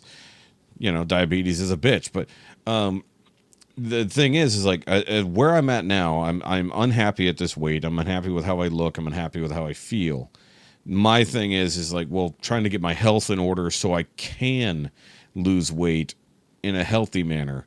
Because, like, with all the stuff that I just went through with the last year or so with digestive problems, and then getting extremely backed up before having to go in for my colonoscopy, and then having to spend, instead of 2 days getting cleaned out, I had to spend an entire week getting cleaned out. Sheesh. Well, because nothing was happening. I was like, so like I've mentioned before, I think I have this weird cycle of nerve problem in my back causing my system to get backed up, causing pain in my back, causing my system to get backed up. And so it was like, but since my colonoscopy, with the exception of like 1 day, things have kind of been regular. And like, it's almost like I needed a hard reset. So if I can get my eating back under control, because the holidays were difficult and things taste good. Like I just ate, like over the weekend, I ate a whole thing of a buffalo chicken dip that I made, which I finished off earlier. I should have only ate that for lunch. Instead, I had a pulled pork sandwich and that. But I mean, lots of protein. So, I mean, there's that. I just need to hit the fucking gym to actually do something with it. But I'm not going to eat dinner or anything else. Like, I'm not eating anything for the rest of the fucking day. So I just need to get back in the gym now that I'm in less pain than I used to be. Currently, nothing is fucked up. So I just need to get back in the gym like I was doing before I got hurt last year which started just snowballing into fucking everything getting worse. And I need to get better about my personal health with regards to sleep, because now it's running into a legal matter with using my fucking CPAP enough. Yeah.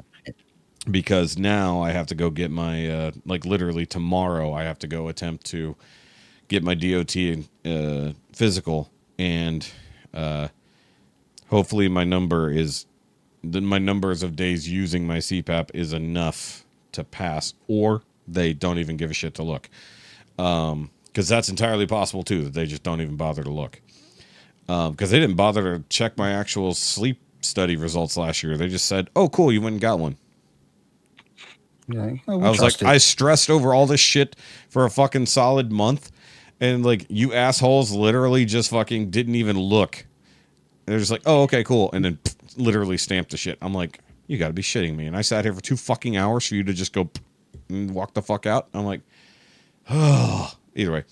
I've had drug tests that way, where they're like, they stress you about it. You clean everything up, and then you get there like, okay, cool. Yeah. You good? Like, yeah, I'm good. All right, cool. We trust you. Yeah. Bitch. So to shift gears slightly, speaking of negativity on the internet, I have not gone searching yet, but I'm sure it exists somewhere. I had an encounter with some cyclists on Saturday while I was at work, and I mean the non-motorized variety. Of course. The asshole variety. And you know, for my job, I am in a motor vehicle, and around here, you know, we have a mix of city and country, you know, much like kind of the area you're in. And I'm going down this major highway, not a freeway, but a major highway. And there's a group of cyclists up ahead, and I'm like, okay, well, I'm going to do what I normally do, and I'll just go the fuck around them. Because who the fuck cares? They have a whole shoulder. Like, you know, I know not everywhere has full shoulders on the side of the road. They just have a line, or if that at all. But even still, if you have it, use it. Yeah, and so the county has recognized that they need to make sure that in these areas they have a wide enough fucking shoulder that dipshits can be out there riding their fucking overly priced 2-wheelers for hours on end, because I don't know why. So I have to go around them, but it is only a 2-lane highway. So I have to make sure that I'm not driving into fucking oncoming traffic to avoid these people. So I get over as far as I can without crossing into the other lane, and I go past them.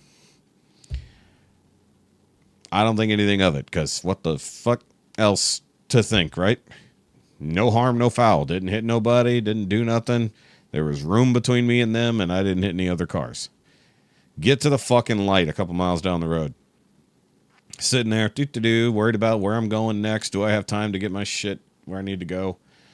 It's like, because there's a lot of traffic for some reason on Saturday. Oh, that's right. All the flooding roads. So that's why there was a lot of traffic. Which, by the way, we had some torrential fucking rain this week, and they had to actually open up the dam. So the river has been flooding neighborhoods and shit like that. So that's fun. So these idiots fucking roll up on me at the stoplight, and they start yelling at me. And I'm like, what?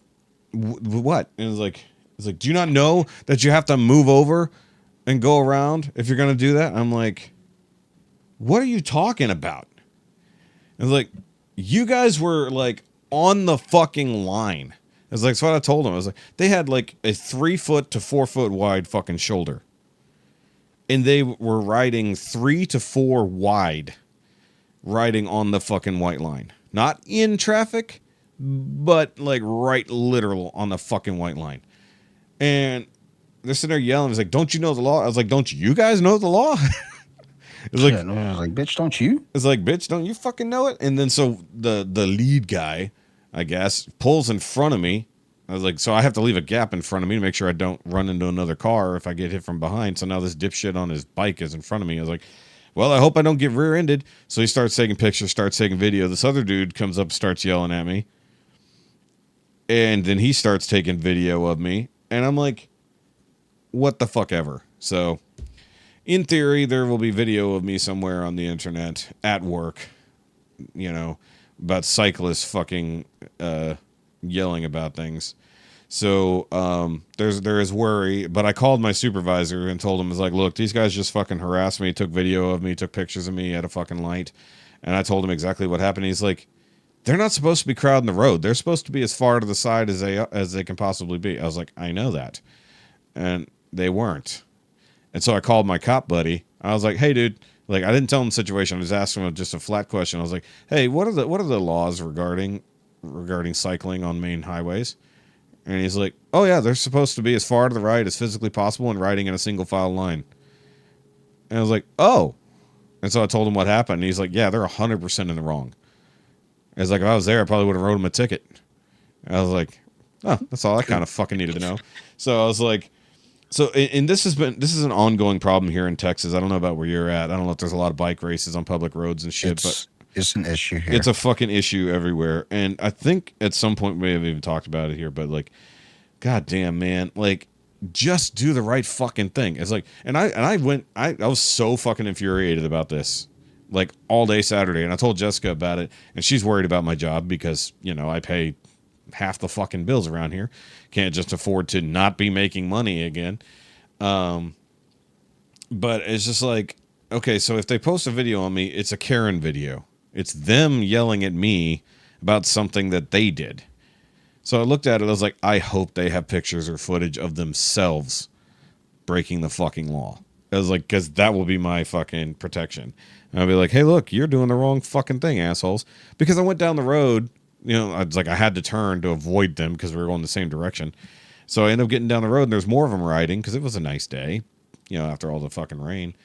And I see other groups all doing exactly the right thing. Like riding in a fucking line, getting as far away from traffic as possible. And anybody who needs to go around them gives them room when they can.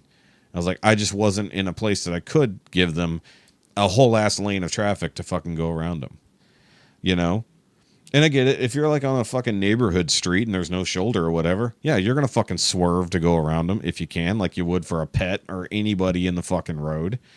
But I talked to another coworker when I got back, and she said just last week she encountered a group of cyclists going down the highway. They weren't using the shoulder. They were riding right in the lane of traffic as a group, and when she tried to go past, they swerved to block her. I'm like, no, were they trying to fucking die?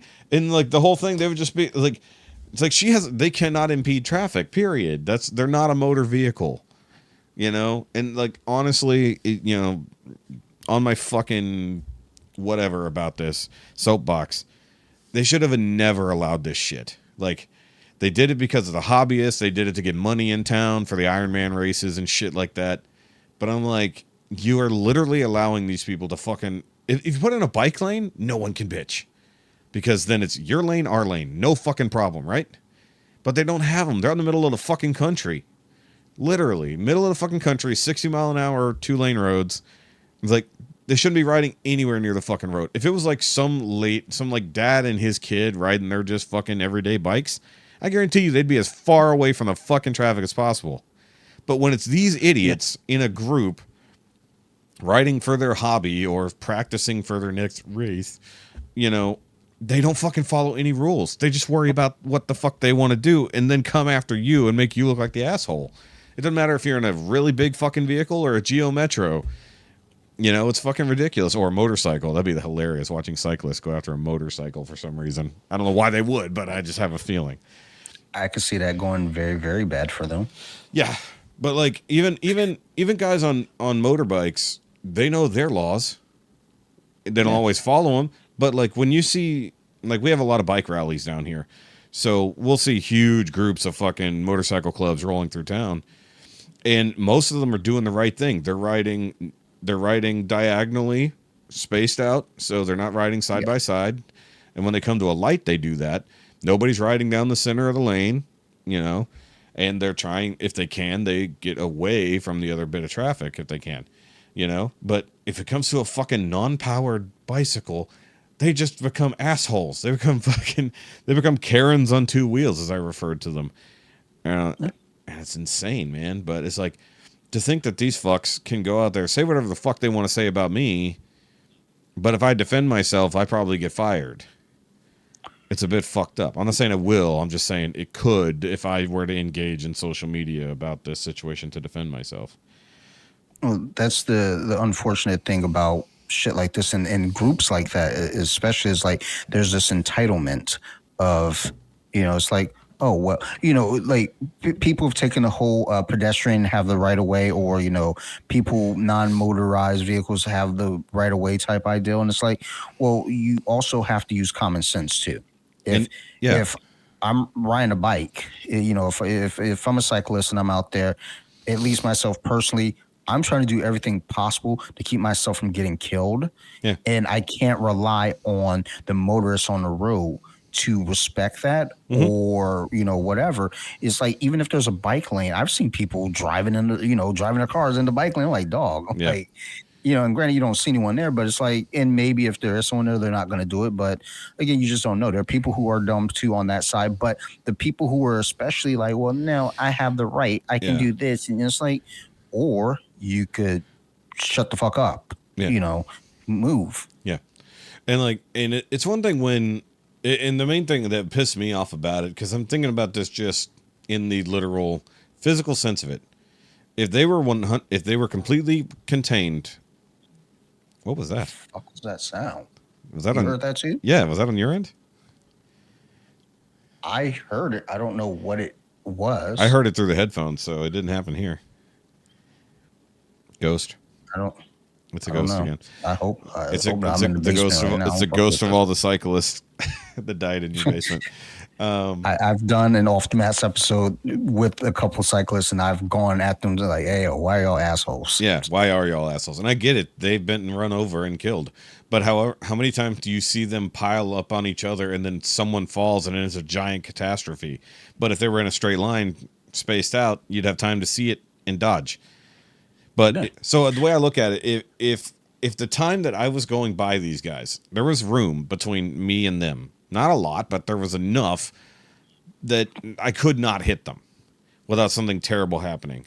But if they were clustered up the way they were, and I know there were women in that group. So if, say, someone in the middle just hit a fucking pebble wrong, and the woman on the outside gets knocked into the lane of traffic, I can't avoid her in this situation if it's like just a sudden situation. But if they are all the way to the fucking right near the edge of the road, she's not going to fall in front of my car, no matter what I try. So that's the thing. It's like, what the fuck is wrong with you? It's like, it'd be like if they were, and I've seen them do this riding literally on the line. Like they're in a line going, doing their thing, but they're riding on the white line, even though they have a shoulder. They're like, it's fun. I'm like, yes, but this is a 60-mile-an-hour highway. Get the fuck over, dumbass. But I'm sure heroin's fun too until you overdose. I mean, I'm sure most drugs are fun until you overdose. Speaking of which, Jessica got some new gummies that are double strength. Ooh. Yeah, and they're not.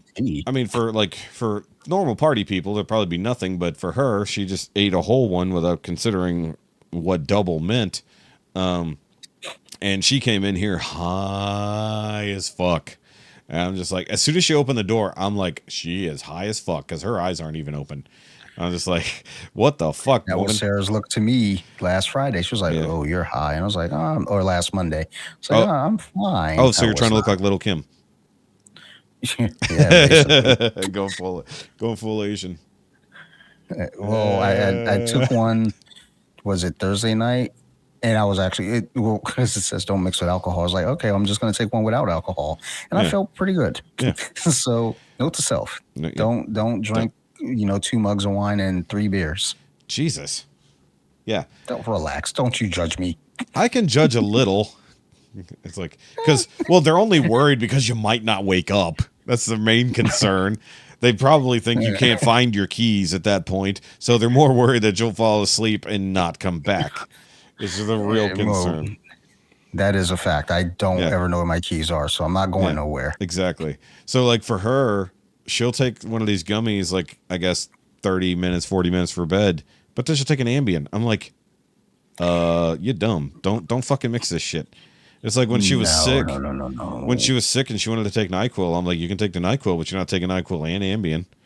I was like, sorry, we're not playing that game. Yeah, there's no need for the double dosage. I mean, it's I I don't know. I don't mess. I used to take Ambien, and then when I say used to, I don't mean like for an extended amount of time. My doctor prescribed them, and I took one whole one. Yeah. And I remember I was on the phone with Sarah. We had moved back home at this point. Okay. I was on the phone with Sarah, and I had South Park DVDs. So I put in one disc. We're talking, the length of a disc. Sure. And I remember getting up to go change disc, and I woke up on the floor. Yeah. And how many hours later? Maybe it wasn't long. Probably 2. About not even 2. Quick now. But I remember coming to, crawling to the bed, turn off the light, and was like, never again. And then I started cutting them in half, and then I just stopped. I was like, no more. I don't need this. Your camera froze for some reason. Yeah, it happens. It's that time. It's that time. It's thing. How long has it been? Oh, almost 2 hours. Yeah, I was gonna say we started a little after 4. Yeah, because like normally we're at 2 hours and we're bumping up at 7, but we still got it's only 6. So I was like, we got started early. Nice. But either way, so that's only for the people on the Patreon who can see that. By the way, did no shout outs at the beginning, really, but that's okay. You guys should know who we are by now. So, of course, this was Dante with me. I already mentioned his podcast and everything like that. Of course, you can go follow all the SHOKY related links and Dante's links in the description down below, along with Patreon, which is where you can see the uncut video version of this podcast, where you can see Dante frozen looking like Darth Kermit over there. It's better than before. I've actually frozen while rubbing my eye or wiping my face, and my hand is just stuck there. I was like, is that dude snorting coke? What's going on here? Crying. That's all it is. But real men also cry. I'm sensitive as fuck, son. I know you are. Seriously though, gonna make that shirt though. Gonna make that fucking pet. Actually, that's gonna be the name of the episode, by the way. It's like, I'm petty and you started this. That's going to be the name of the episode. Along with, I already made a note. I don't have a Colompton title for tomorrow's episode. So what I do when I don't have titles is I go to the Urban Dictionary. Yeah. And I just try to find something horrific. And I make it the title. And it's like, if you ever see a Colompton episode and it's a weird title, go to Urban Dictionary. Chances are that's what it is. And it has no connection to the show. It's just what I chose to do because I didn't have, this past episode, we just talked about football. And though I am a football fan and I enjoy it, it's like I like to mix the shit up. I don't want to just talk about football the whole time. Yeah.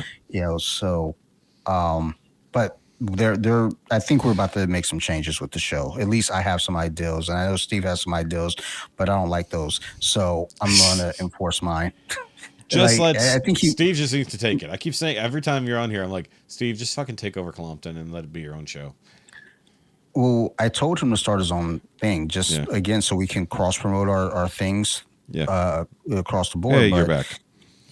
He hasn't taken, and I also try to break that down. I'm not saying that this is tedious work or overhaul of work, but I am carrying the load of doing all the Colompton stuff, the social media, the and the other podcast things I'm doing as well, and their social media. So it's like, I need you to run the Instagram for this show now. I'll pay you. I'll pay you whatever we earn. But the thing is, I'd be like, okay. Yeah, no, you would. That's the fucked up part. It's like, I don't want to. Give me the login and I'll make it happen. I don't even have an IG for this show. That's how lazy I am. By the way, I forgot. I didn't even say what the episode number is. I think technically, hold on, I don't even know. I think it's episode 79 because I think 78 was the episode I put out by myself. Let me go look. That was the sad episode. I feel like the last one I heard was 76 or 77. 77 was the last one you were on. Yeah, I did one after that. So there was an episode 78, but for some reason I'm not seeing the episode. Maybe I just got so sad I deleted it. Did I ever put that episode out? Now I wonder, did I put that one out? Because, like, the funny part is I looked, I was like, I didn't have it on Rumble. I was like, I'm pretty sure I fucking did that episode, didn't I? I was like, I wasn't high on Ambien that night. Oh, that's what I was going to get into, was the Ambien story, but I've already done that before. But I almost, the last two Colomptons I almost missed putting, saving them because I was high. Yeah. So as we're wrapping up, I told Brett, I was like, Brett, make sure that I save this, and then when you get home, text me to confirm with me that tell me that I saved it. Brett, he may not know this, but he is kind of the heart and soul of the show right now. He saves us because I do dumb shit, and then Steve tries to argue with him. So I did do for Brett.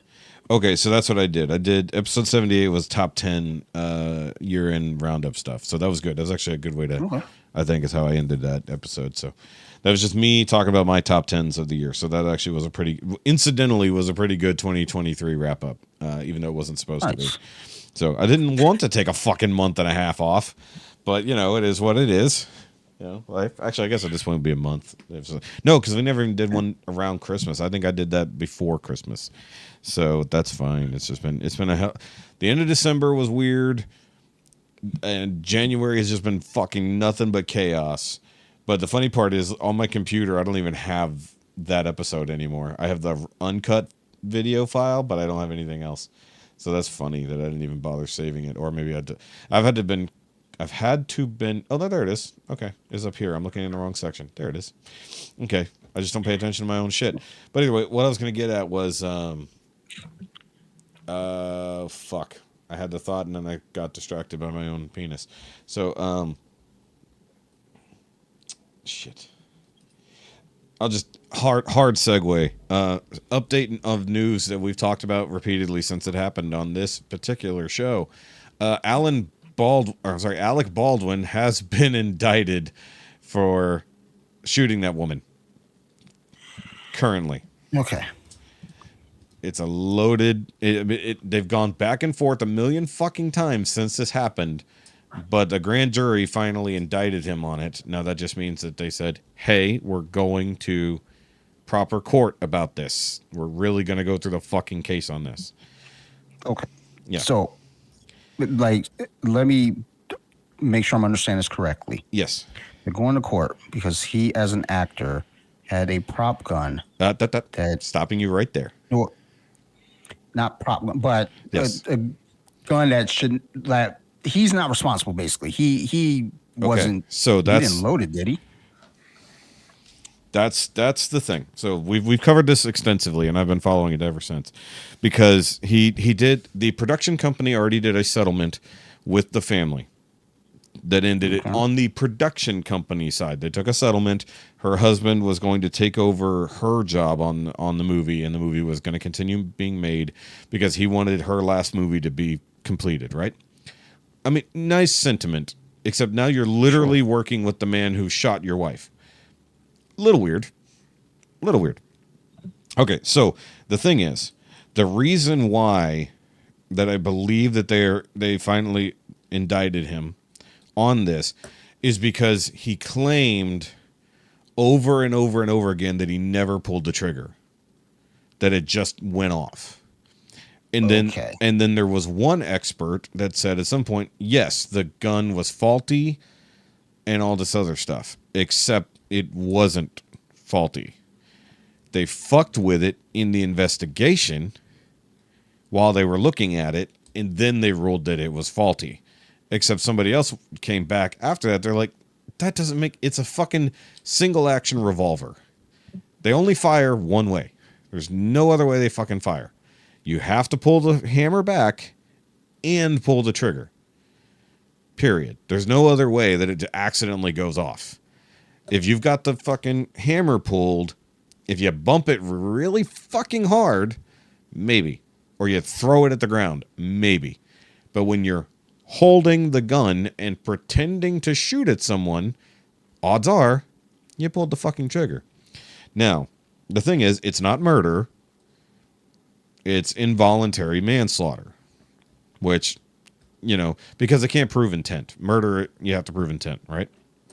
In this case, he is directly responsible in that he pulled the trigger of a weapon that was pointed at another human being and caused their death. That's just the facts of the thing. He was holding the gun. He pulled the trigger on the gun because they said the only way he could have fired is that he pulled the trigger. Now, as for the live ammo that was in the gun, that's where investigation is going to have to really be dug into, because they found live ammo on him, like in his gun belt. I think there was 2 rounds. There was 1 more round in the gun, I believe, and there was 1 or 2 on his gun belt. So they had dummies otherwise, like not even blanks. They had dummies. So they weren't even supposed to fire, as far as I know. They also know that in the interim, they had a lot of problems on the production end because they had people quitting, and they were having to hire day laborers, aka, unfortunately, either people straight coming over the border who barely spoke English and wanted a job. And these people were seen and reported to have been using the guns after hours to shoot at cans on the set. So someone brought in live rounds. Not saying Alec Baldwin did. Never going to accuse him of that. Someone brought in live rounds. Someone, namely the armorer, should have known that someone was fucking with the weapons off hours. And should have 1,000,000% checked everything along the way to make sure that no live rounds made it into the fucking gun. And the thing is, on the day of this shooting, it was shortly after he had had a fight with this woman in particular about production problems and how he was pissed off at her. One, because she was taking more of a director stance when she was just mostly in charge of photography, but she was telling him and other people what to do in the scene so that she'd get a better shot. And so he was getting pissed off about that. He was also mad about the production problems that were going on behind the scenes. It was just a fucking shit show. The production was a fucking shit show. Oh, the other thing is, and hopefully he doesn't actually get wrapped up in this, but they found another bullet in Jensen Ackles' bandolier. So these dummy rounds and live rounds got mixed in across the board. So anybody who would have been using a dummy round or blank, whichever it was technically supposed to be, could have done this at any point during this shoot, assuming all other weird shit aside, that Alec just for some reason didn't, or killed her and thought he could get away with it because he was mad at her. So realistically, like, all I want, the way I've always looked at it is, he was innocent of murder unless you could prove he fucking killed her on purpose. He's known to be a hothead. He's known to fucking punch someone over a parking spot. He's known for calling his daughter a fat fucking pig on a voicemail. He's had issues in the past, and he's been on God knows how many movie sets with firearms training. But somehow this time he accidentally killed someone he was in an active argument with. I'm not saying conspiracy, just saying there's a lot of shit going on that needs to be investigated properly, not just swept under the rug because it's Alec fucking Baldwin. It's like, I don't care. It's like, and Ricky's argument was, yeah, go after him because he's got millions of dollars. It's like, no, go after him because he pulled the fucking trigger. And yeah, go after everybody else along the line who should have prevented this from happening by all means.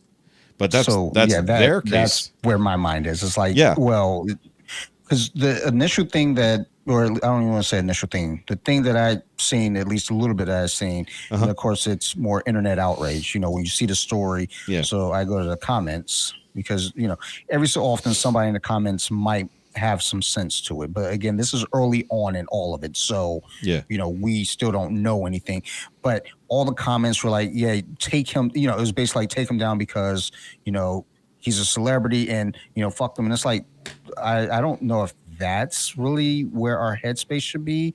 Maybe it should be let's investigate and find out what's going on. Because again, my limited knowledge, it was like, well, he's on set, he's in a movie, and he pulls the trigger, but was he responsible for anything else with the gun? Because the way that people were like kind of commenting and talking about it, I was like, well, he's responsible 100%. And it's like, I don't know, but what you just broke down makes a lot more sense to the overall narrative, because it's like, well, there's a lot more to look into, and with his history, and yes, it's possible, but it is a possibility. It's still not an insanely crazy possibility, because sometimes you got that Hollywood fuck you money and you might do something crazy, or something happens like you go back to like The Crow, you're aware, where that's teasers for an upcoming episode. Episode's coming in May. Yep, there you go. Talking about cursed movies or cursed horror movies. So, but the idea is Alec apostrophe S production company was making this movie. They were over all of this, and he was starring in it, and I think technically directing. How much more responsible do you need to be for all the shit that went wrong on your movie set? You were the one who pulled the trigger of the bullet, who killed the woman you were in an argument with because your production company sucks so bad that people were using the guns off air to fucking shoot at stuff. It was like, yes, Hannah Gutierrez Reed, who is the armorer, she's got her own fucking case to deal with, and if she gets rolled back into this as negligent homicide, maybe, because her negligence would have led to this. So she handed the gun to an assistant PA, I think, assistant director of whatever. Either way, she handed it to another dude who handed it to Alec. So she went, gun's good. Even they said, it's a cold gun, which is not what you say. You don't say that shit. Lots of people said, that's not you don't even use that verbiage when you're doing this shit. There are specific things you say. The gun is clear, basically.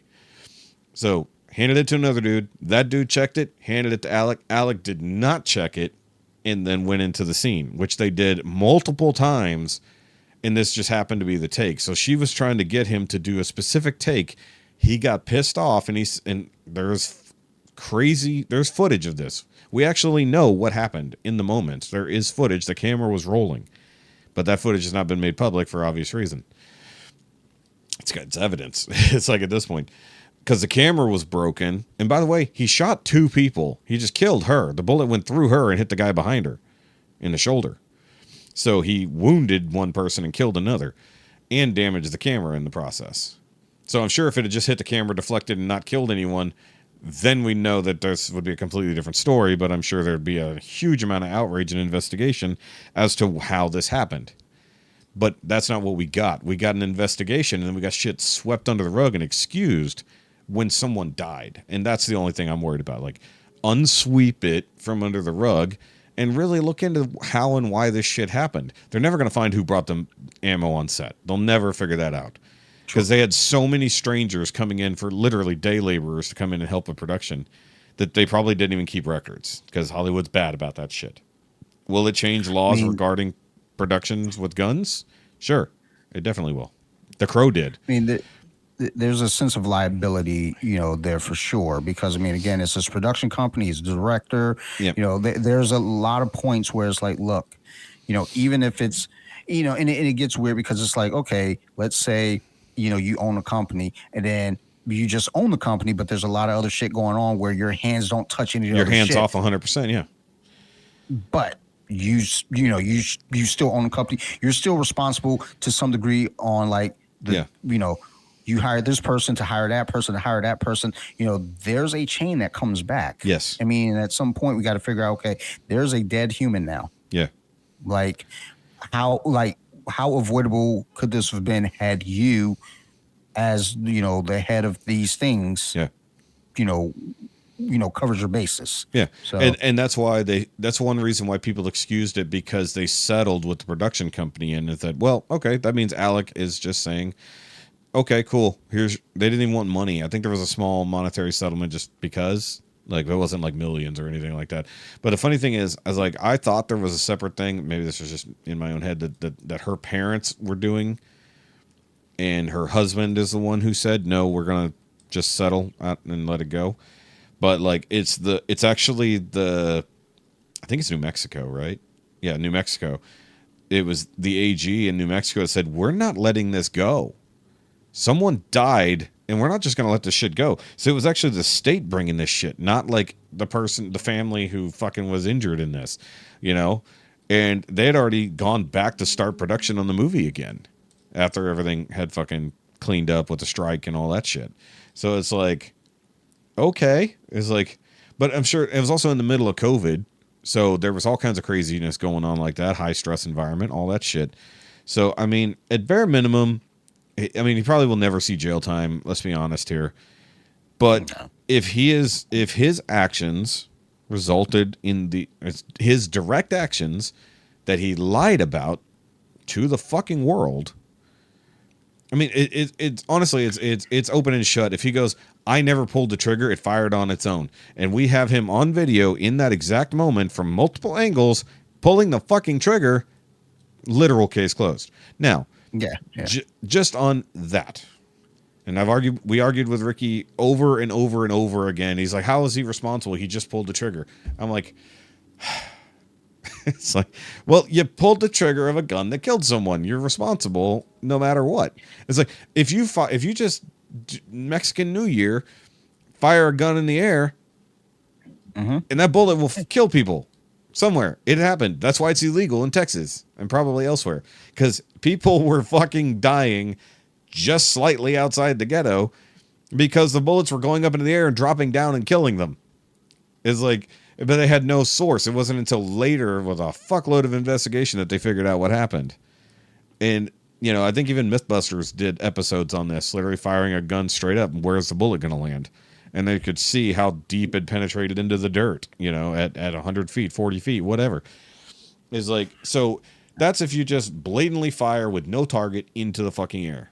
I mean, if you have been remotely trained on firearms, remotely, there are two things you know. Finger off trigger when you're not doing anything, and you only point the gun at something you wish to destroy. Whether, like, if you have no intent to destroy whatever's over there, you don't point it at it. It's like, it's down no matter what until you're ready to point it at the thing that you plan on destroying. Now, yes, the assumption that the gun had nothing in it that could harm anybody doesn't fucking matter. You teach your kids, if they're playing with a toy gun, you don't point it at people. I mean, I know Nerf guns are a thing, but they're even still sort of trying to get away from it, or they make Nerf guns look as far away from a real gun as possible. So you can point a Nerf gun at people. They still have triggers. They still have triggers, but the thing is, that's why they started doing orange barrels. That's why they started doing Nerf gun. Nerf guns look like toys, not like real guns anymore. Well, I mean, airsoft guns went the same route. You still have trigger discipline, though. Sure, you know, sure. You still teach the ideal of don't point it at anyone that you're not shooting. Don't point it at, you know, like we have like plastic cups, you know, like the Dixie cups. Yeah. You know, we shoot those down a lot here in the house, but Sophie understands, you know, unless you're aiming to shoot those, that gun is pointed down. Your finger's not on the trigger unless you're shooting. I mean, and we, you know, we're not a gun household, you know, but it's still. But you're a Nerf gun ideal household. That for sure. Yeah, you know, we have the Nerf guns, and it's still the understanding. You know, yes, this is a toy. Safety first. But there are real things out there.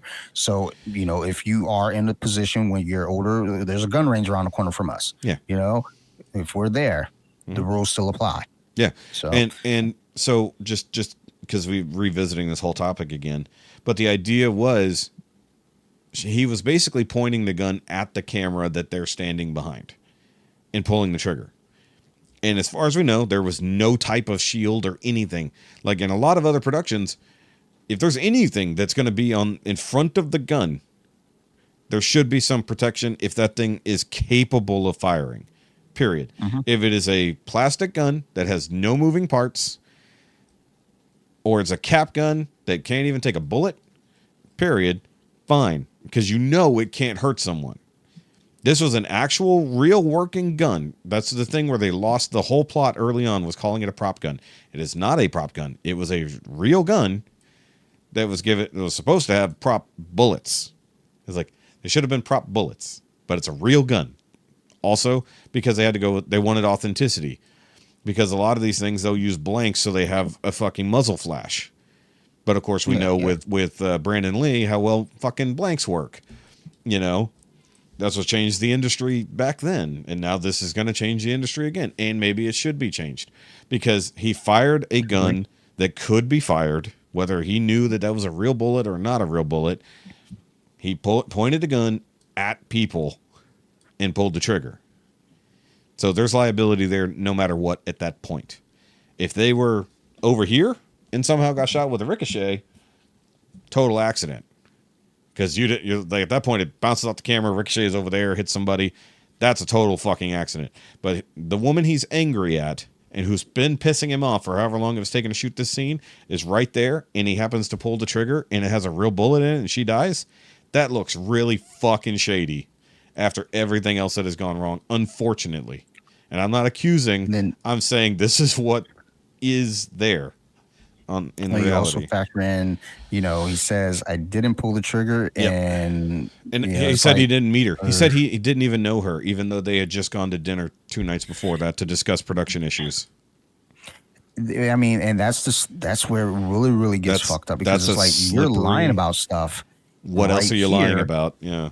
Yeah, and it's like, what else are you lying about? Why are you lying? Yeah. And there's no good reason for lying. By any means, and especially in this situation, but it's like, come on, dude. And then why are we fucking up? The other part is, and this was all reported, and I'm gonna have to look back into the story because it was, whenever he was indicted a couple weekends ago, the news is making the rounds again after Taylor Swift was so big, so they're making sure the news makes the rounds again that he's been indicted. It's like we're so focused on Travis Kelce and Taylor Swift, we forgot about Alec Baldwin shooting someone. So the reason I remember it is because Phil posted it on Twitter earlier. But the idea also is that apparently he had no reaction. He didn't. It's like after it happened, he literally sees her fall down, the other dude fall down, people panic and rush in, and then he just walks away from the scene just nonchalantly, goes outside, gets half undressed from his things, and is just chit-chatting on his fucking phone for like 40 minutes. And then somebody finally comes to him, and that's when he realizes he shot and killed someone. Like complete fucking disassociation from what just happened. If that's true, allegedly, all the words to keep from being sued. That was the report on the scene, is that's what happened. And then that's when he got on the phone with people, be like, oh yeah. And also, where the fuck, like if you're using a gun of any sort on a scene, you should probably just have medical right there on hand. Maybe they did, but they're shooting inside a makeshift church for the scene. So it was also indoors, which is also sketchy because there's only a handful of people in there due to COVID, and all you have is your camera evidence. And oops, he shot the camera. Because like I said, we know what happened due to people who were on scene, and he shot an active camera. So we know what was going on right before it happened, all the way up to the moment he pulled the trigger, and probably after the fact. So whenever that comes out, I mean, like, I just want justice to actually be done and not for another Hollywood asshole to just get away with some shit. I mean, whatever that justice looks like just let it be real. Let the justice system finally do something real for the first time in fucking 4 years, instead of just making a show of things. It's like, because I feel like the first go around was a dog and pony show, and then you've got real people who are like, no, shit happened here. We need to fucking look at it, right? And they're like, no, it's fine. It wasn't a real gun. It was fake. It was a fucking malfunction.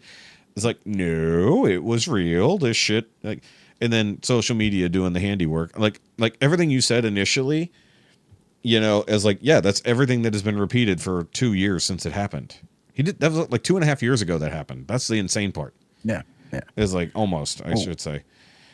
I didn't even, the story was out of my mind. I mean, it was barely there to begin with. Yeah. Not that I didn't care, but it's like not on my radar. So, I see the headlines like, oh man, that sucks. Yeah. Keep it moving. But, having it brought back now is just like, there's a lot of details there that, there needs to be answers. We need to understand. And it, it really comes down to, like you said, justice, but also like just what the fuck is going on? We need to understand what's going on. How did we get here? Why is this way? Yeah. So, and it's like the sheer level of negligence and uncaringness towards other people that allowed for a situation that somebody died so easily, I don't know, it's just like because haven't been able to talk about this stuff because I haven't been back all year, It's like all year long I've been waiting to get back and do another episode as of January 29th. But it's just like so many other things in the news. Yes, we are focused on Taylor Swift immensely. We are focused on the border down here in Texas immensely. But it's like, oh, hey, this story is still a problem over here. And I'm like, oh, yeah, what's going on with that now? Yeah. Well, I think that's kind of the weird thing about the news, though. There's so much. Well, I mean, but that's always been the world, though. There's always been so much going on. Like, I was talking to my friend Therese about this, on Saturday, how, the talk is always like the world is so dangerous now. It's so much worse than it ever was. That I was like, no, I can walk down the street without being lynched. My wife and I. Not in Texas. No, just kidding. Well, that's why we're not driving to Disney World when we go. It's like I don't feel comfortable driving through some of those states down there. Just let her drive. It'll be fine. Nah, I'm good. I'm just gonna fly. Which states, Dante? Say it. North Carolina. Maybe. Just stay near near the beaches. You'll be fine. No, we all right. But no, I don't know. With all the airplanes falling out of the fucking sky lately, are you sure? I'm all right. Okay. Because we were talking about for this vacation coming up, whenever that might be, because like I told you, Jessica wants to go to Michigan, and I want to come up there and visit y'all. It's like, at this point, do I want to fly? Like, I was kind of on board with just saving the time before, but now we're seeing so many issues. And once again, things become hyper-focused. I get that. It is like, but how many problems in a row isn't a problem? You know what I mean? It's like, oh, yeah, engine failure, exploding, on fire, tires fall off and one taking off, door explodes in the middle of flight. All this shit starts going wrong in like literally a 3-week period. I'm like, was it always this bad and we didn't hear about it? Or has it gotten particularly worse due to, in this case, lack of maintenance for some reason?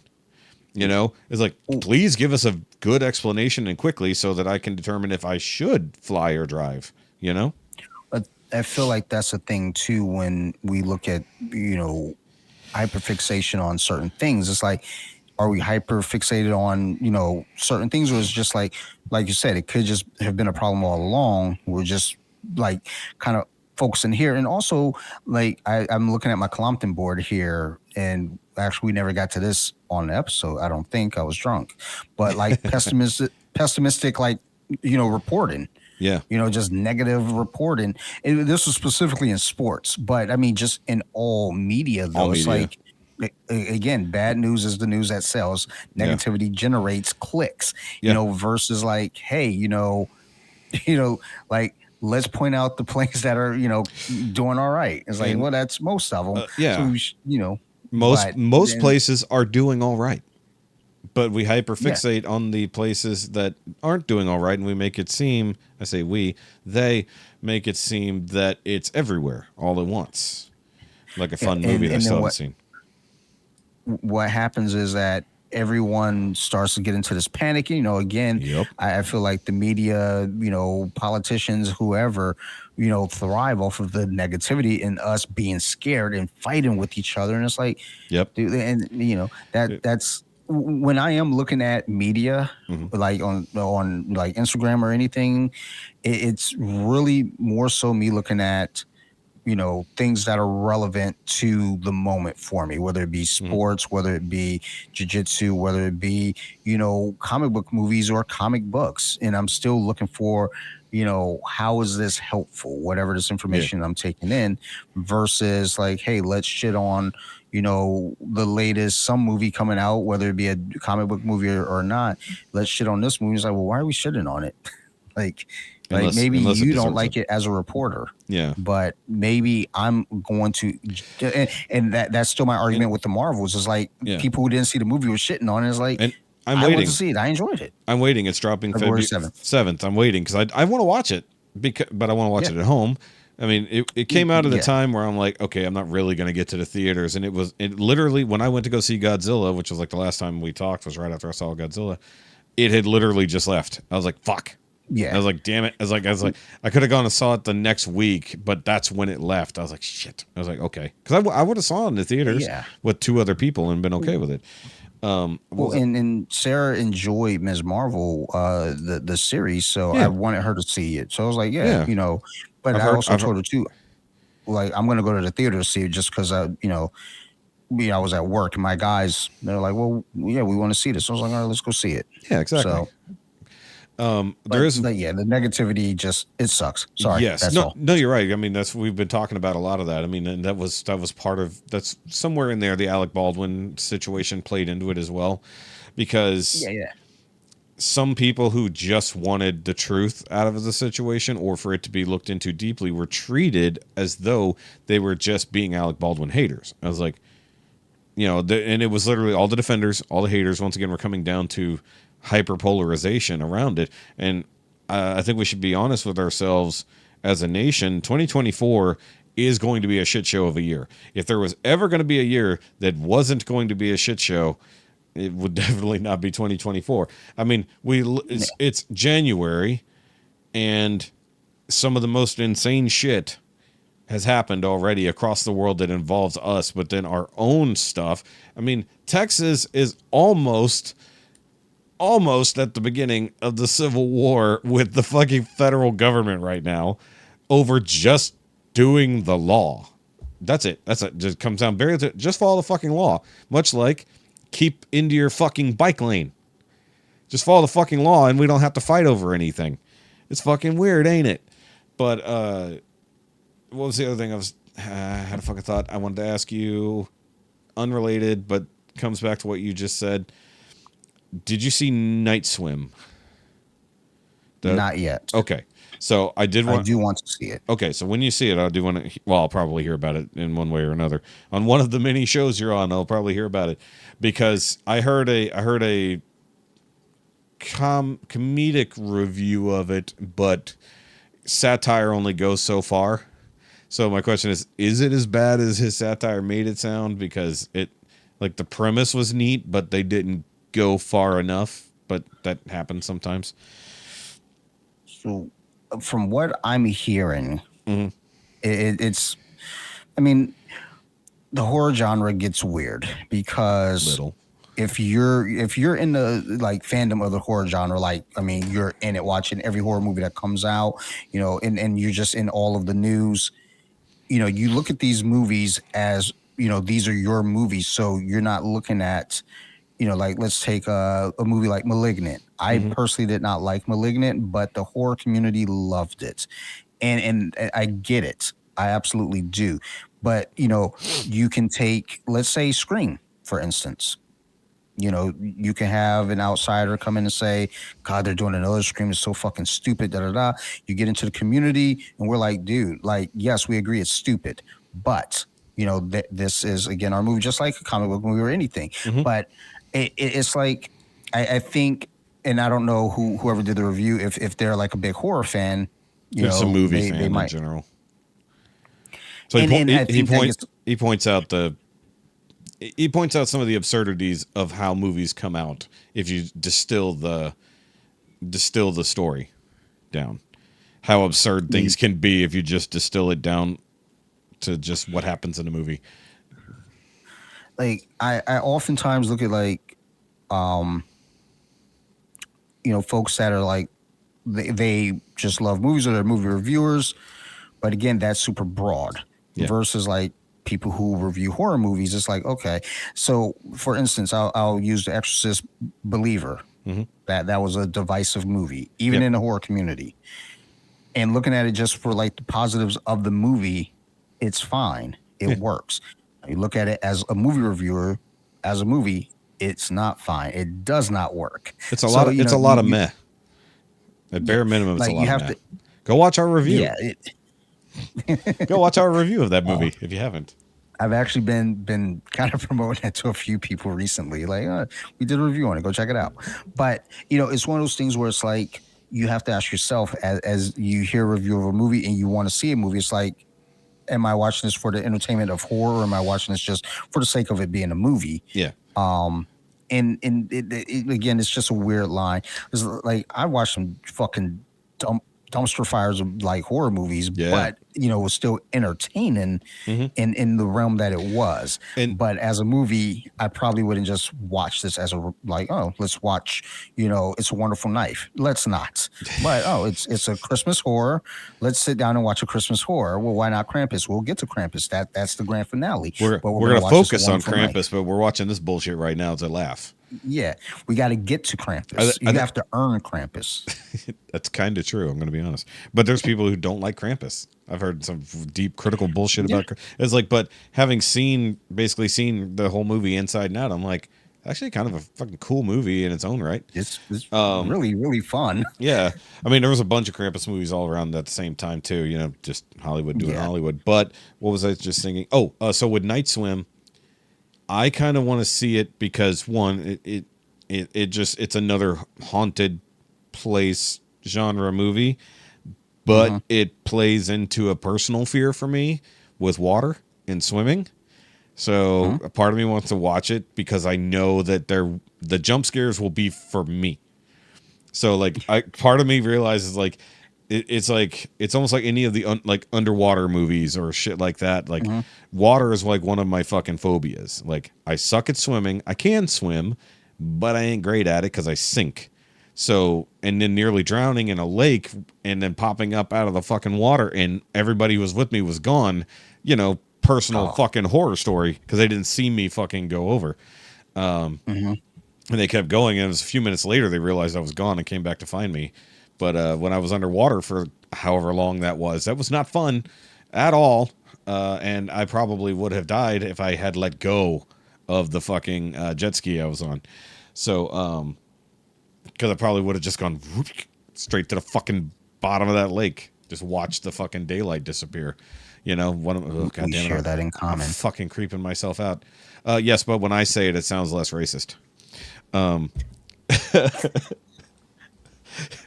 I always have to defend myself. It's like, look, motherfucker, I can't swim. I'm just not good at it.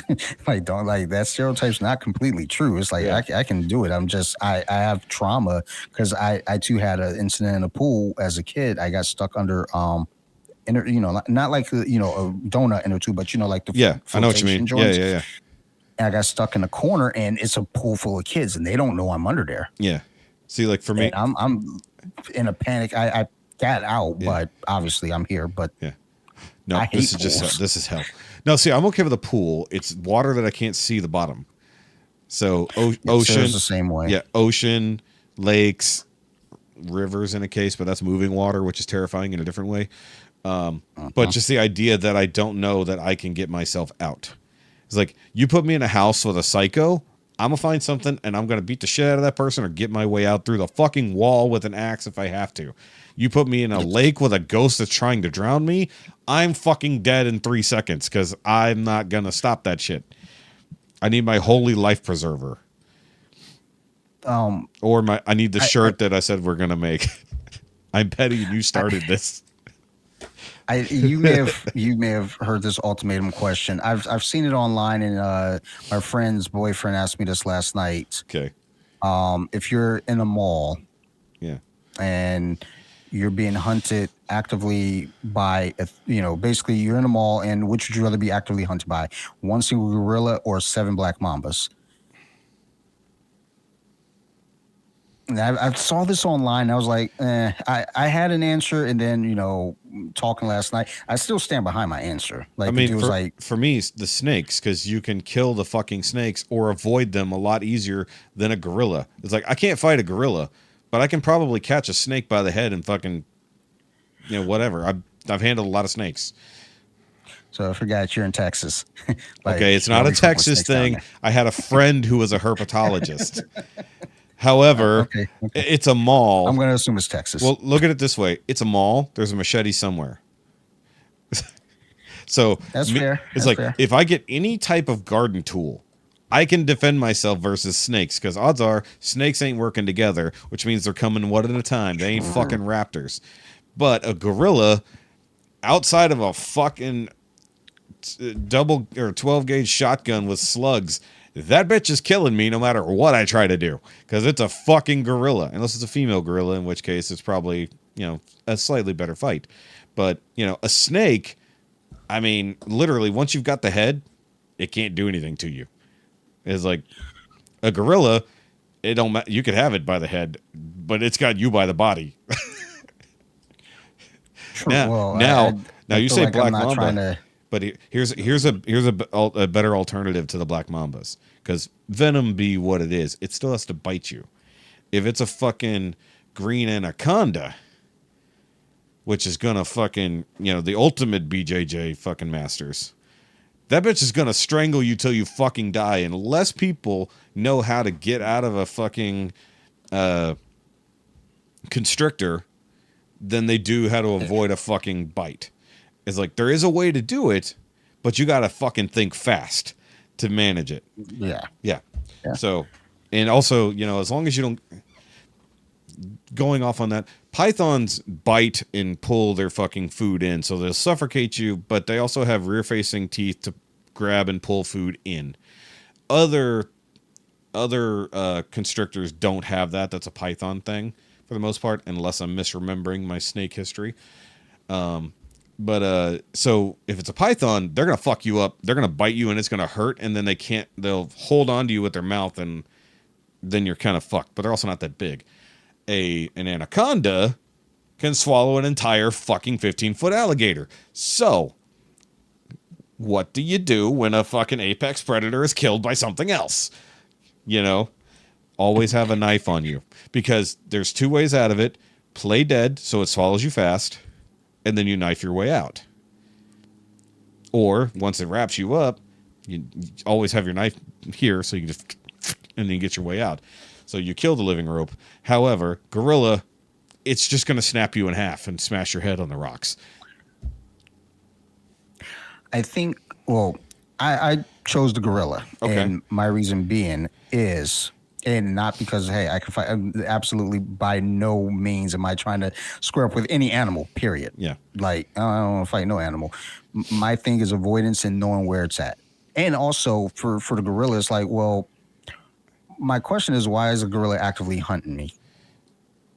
Obviously territory, or you fucked with its children or mate. And those things being off the table, because I'm not messing with, again, look, this is a weird zoo probability. It's a weird zoo attached to the mall. This is a horror movie. Snakes or apes. So, and you get one side of the mall is a gorilla, the other side of the mall is the snakes. And which side are you on? And we keep checking in with the survivors. So yeah, my issue with the snakes is like just snakes, period. Yeah. Like, I don't know where they could be. Now, it's 7 of them versus if it's 1 of them, I'll take the one snake. It's 7 of them. It's like, okay, I don't know where these motherfuckers are. And again, they're not working as a team, but still, they're moving. But it is a mall. Versus the gorilla, it's like, look, there's resources. There are resources. So, and that's the thing. That never came into the things like, hey, am I allowed to use weapons? Because let me just go to Bass Pro Shop and yeah. Or put on 10 pairs of fucking jeans. It can't bite you. Like, what are you worried about? Just cover yourself in a fuckload of leather. It's gonna suck for a bit, but you can get out of the mall. True. Yeah. Like, but if honestly, with empty mall, no resources, I mean, still the snakes probably.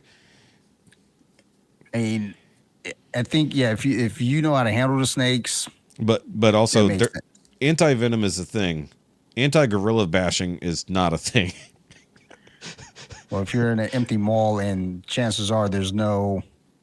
But assuming that as soon as it's over, you can get medical attention. In theory, I'm just saying, at least there's anti-venom. But also, why are the snakes hunting you? Snakes don't hunt. Well, they lie in wait. So, I mean, that goes both ways. Are you treating them like grenades? Like they're waiting for you at strategic position to pop out? It's like, it's weird, these hypothetical questions, because it's like, well, I mean, again, my whole thing is with the gorilla. It's like, well, I mean, I don't see why the gorilla would really be fucking with me unless you, like you said, I mean, they're predators in a way. So, I mean, they're kind of a predator. They're mostly lazy, but they also fight for dominance. Yes. If you're, again, in their territory. And which it's like, is the mall at this point, apparently. So I mean, why else is it? Like, why is it in the mall? I mean, why? It's like I get why I might be in a mall. Why is the gorilla there? Is this a King Kong situation?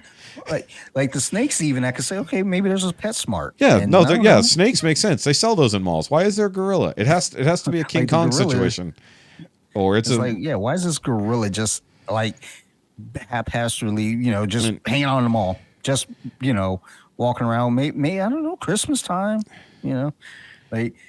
I don't know. Use some fucking sign language. Get rid of this motherfucker. Yeah. They respond to that, right? The other, the specious. So the other thing is that, in theory, if you know enough at all, you could. There's ways, much like with a bear, that you could probably get it to not kill you. However, if the rules are it's coming to kill you, you just need to avoid it or defend yourself. Then the precedent is set that it's going to kill you no matter what you do, unless you kill it first or get out by daylight, I guess. Because apparently, my mind went, this is overnight only. Like the power is out in the mall. You have flashlights and whatever you can find, and this would actually be a fun little quick game. Yeah, I don't like it being dark. I'm already afraid of the dark, and now there's predators in the dark. Okay, I'm not into this. So just mood lighting then, just like any other horror movie where shit goes wrong, you've only got the basic level of lighting that somehow lights the entire scene, yet they pretend it's pitch black. So that's what you actually have.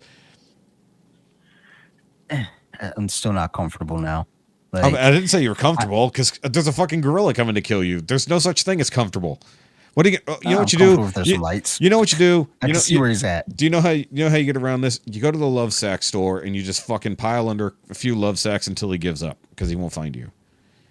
Because if you go in there, he'll lay on the love sack. Well, he'll lay on the love sack and immediately just lose all his rage or get completely distracted. So until someone comes to wrangle the gorilla or you die of suffocation, you're good. Right? I mean, what other way out is this? I mean, like, go to the pet store, grab a puppy to give him, because hopefully he'll just get distracted by the cute puppy. You know how they are. You just hand him a cute animal. That's usually females. Like tiny. That's more like females. Yeah. Females like the other animals to cuddle, especially if they've lost their own baby for some reason. But silverbacks, well, you're just kind of fucked if they want to kill you. Let's be honest here. Lions, you could probably get around. Last night, that's what because what was it? I don't remember what they're both, because they both had opposite answers too. Yeah. And I was just like, look, man, the whole point of this game to me is like being able to see the predator and avoid the predator. Okay. Just know where that motherfucker is, and I want to be as far away from it as possible. Snakes are smaller though. They are smaller. I mean, granted a visibility problem. Well, if it's dark, that's a bigger issue for me. Yeah. Versus if it's light, not as big of a problem, but it's still a problem with it being smaller. But at the end of the day, I mean, how about I just don't go to the mall? I hate the mall anyway. Snakes can't go upstairs. Ooh, good call. Oh, here's an idea. If it has an elevator, just get in the elevator and get it stuck between the two floors. In theory, I mean, a gorilla could probably get in, but it would be difficult. But the snakes couldn't get into the elevator unless it's like very well vented. In which case, it'd probably be one at a time that you could deal with. Yeah. I mean, I also think too is like, again, I'm hiding. If I'm in the elevator, the gorilla probably can't get in. But I mean, also, does it know I'm in there? I mean, maybe, in my mind, it's a serial killer that knows where you are at all times, except if you somehow hide behind the indefensible blanket for some reason. That it's just like, for some reason, it can't see through cotton. It's really weird. And actually, that's also another thing. I was like, well, why am I in this mall after hours? And it's, there are a lot more questions to this. Fuck that question. It's stupid. Because like, I love this. Because it's like, why am I this here? Whole thing is absurd. It's like, why am I at this mall and I'm by myself? It's like, fuck this. Sarah would probably be with me. It's like, I'd be with friends. Or honestly, I wouldn't be there. I don't like the mall to begin with. Who does? I think when you called, no, I was at the library when you called me. Oh. I was like, I think I went to the mall after you called me just for lunch, and then we literally went in, grabbed food, sat down, ate, and got the fuck out of Dodge. Food court. Lose them at the food court. Just throw all the fucking food at them and distract them and hope for the best. Very true. At least the gorilla. assuming that it has any normal instincts and it's not just must kill Dante. If it's like Terminator, if it's a Terminator gorilla, I mean, it is just a hiding game, because I always assume that there's a time limit on these things. For whatever that time limit might be, my brain immediately went, this is overnight. For some reason, when people come back to the mall at 7 a.m. and the sun is out and they unlock the door, they're going to see a wrecked-ass mall, blood everywhere, a headless gorilla with only one arm that I blew up somehow with shit that I made from things around the mall.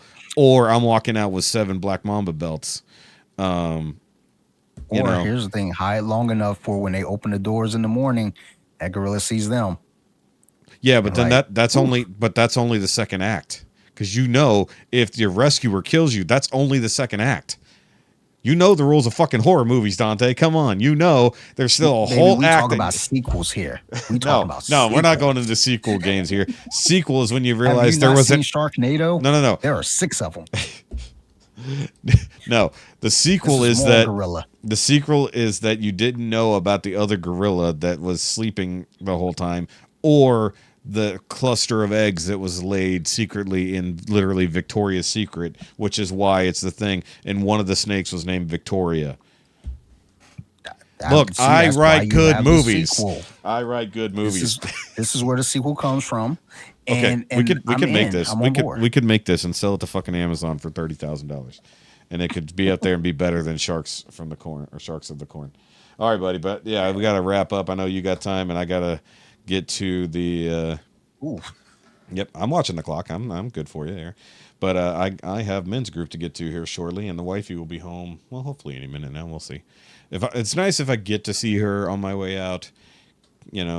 For 5 seconds, other than come home at 9 o'clock and be like, how was your day? And then we go immediately to bed. So either way, it was good. This is good getting back to the potting. I haven't done it in a while, and it felt good. And it was good to sit down and talk with you. It's good to talk like normal stuff and not just to, like, don't get me wrong, I love football, I love sports, but sometimes I need to just talk other shit with like people that are just like, okay, yeah, let's bring this to the table. Yeah. And carry the conversation on, not just like kind of like, well, I don't like this, so this is it, and let's move on. It's like, well, no, there's more to this. There's more to uncover. So thank you for that, and thanks for having me on. Oh, of course, man. Always. It's like you're my only co-host now. I always make the joke. I'm going to put out a call soon. Careful, buddy. Monday is my new treadmill day, so I was thinking about that on my way home. I was like, shit, I'm not going to get the run tonight. So run on the pod. There we go. That's what we should do. Running pod. I'll go down to the treadmill in the gym, because the Wi-Fi works down there, and we'll just pod on the treadmill. Well, I have an exercise bike in my room. Actually, I might start doing that. Just podding from an exercise bike. You'd be like, it's just like a little bit of breath the whole time. It's like, well, this is gonna be a bitch to edit. It's like, well, okay, I'll go do the same. I got a question for you. Yeah. You start asking questions. Like, okay, so.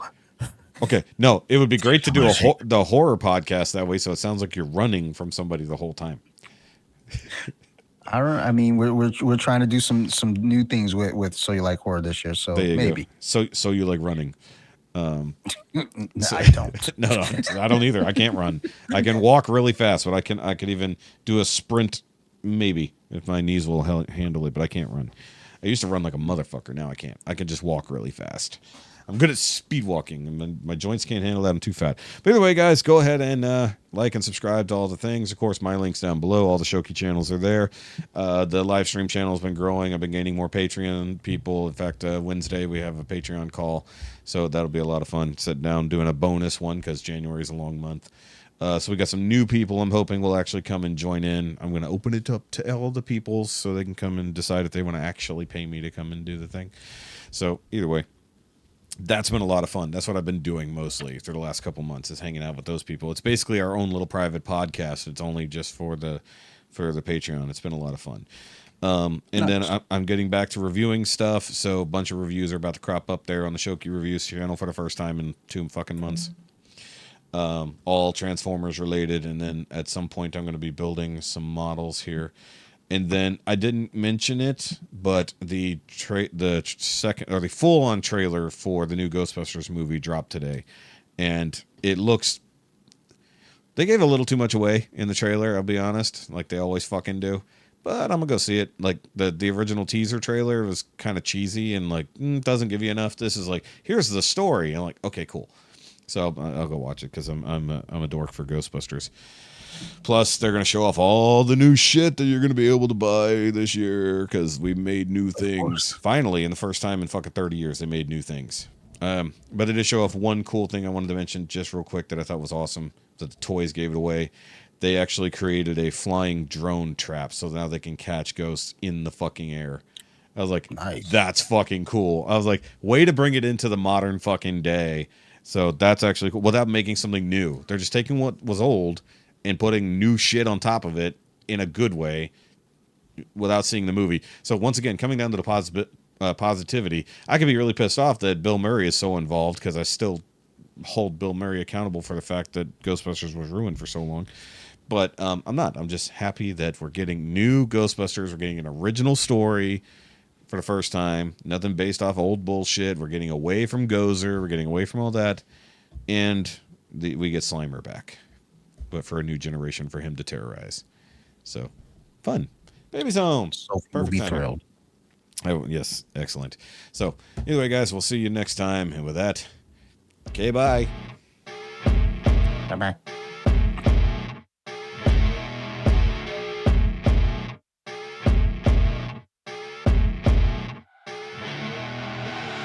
I see her rolling up, Uber black Cadillac, high heel boots and a sexy body full of tats.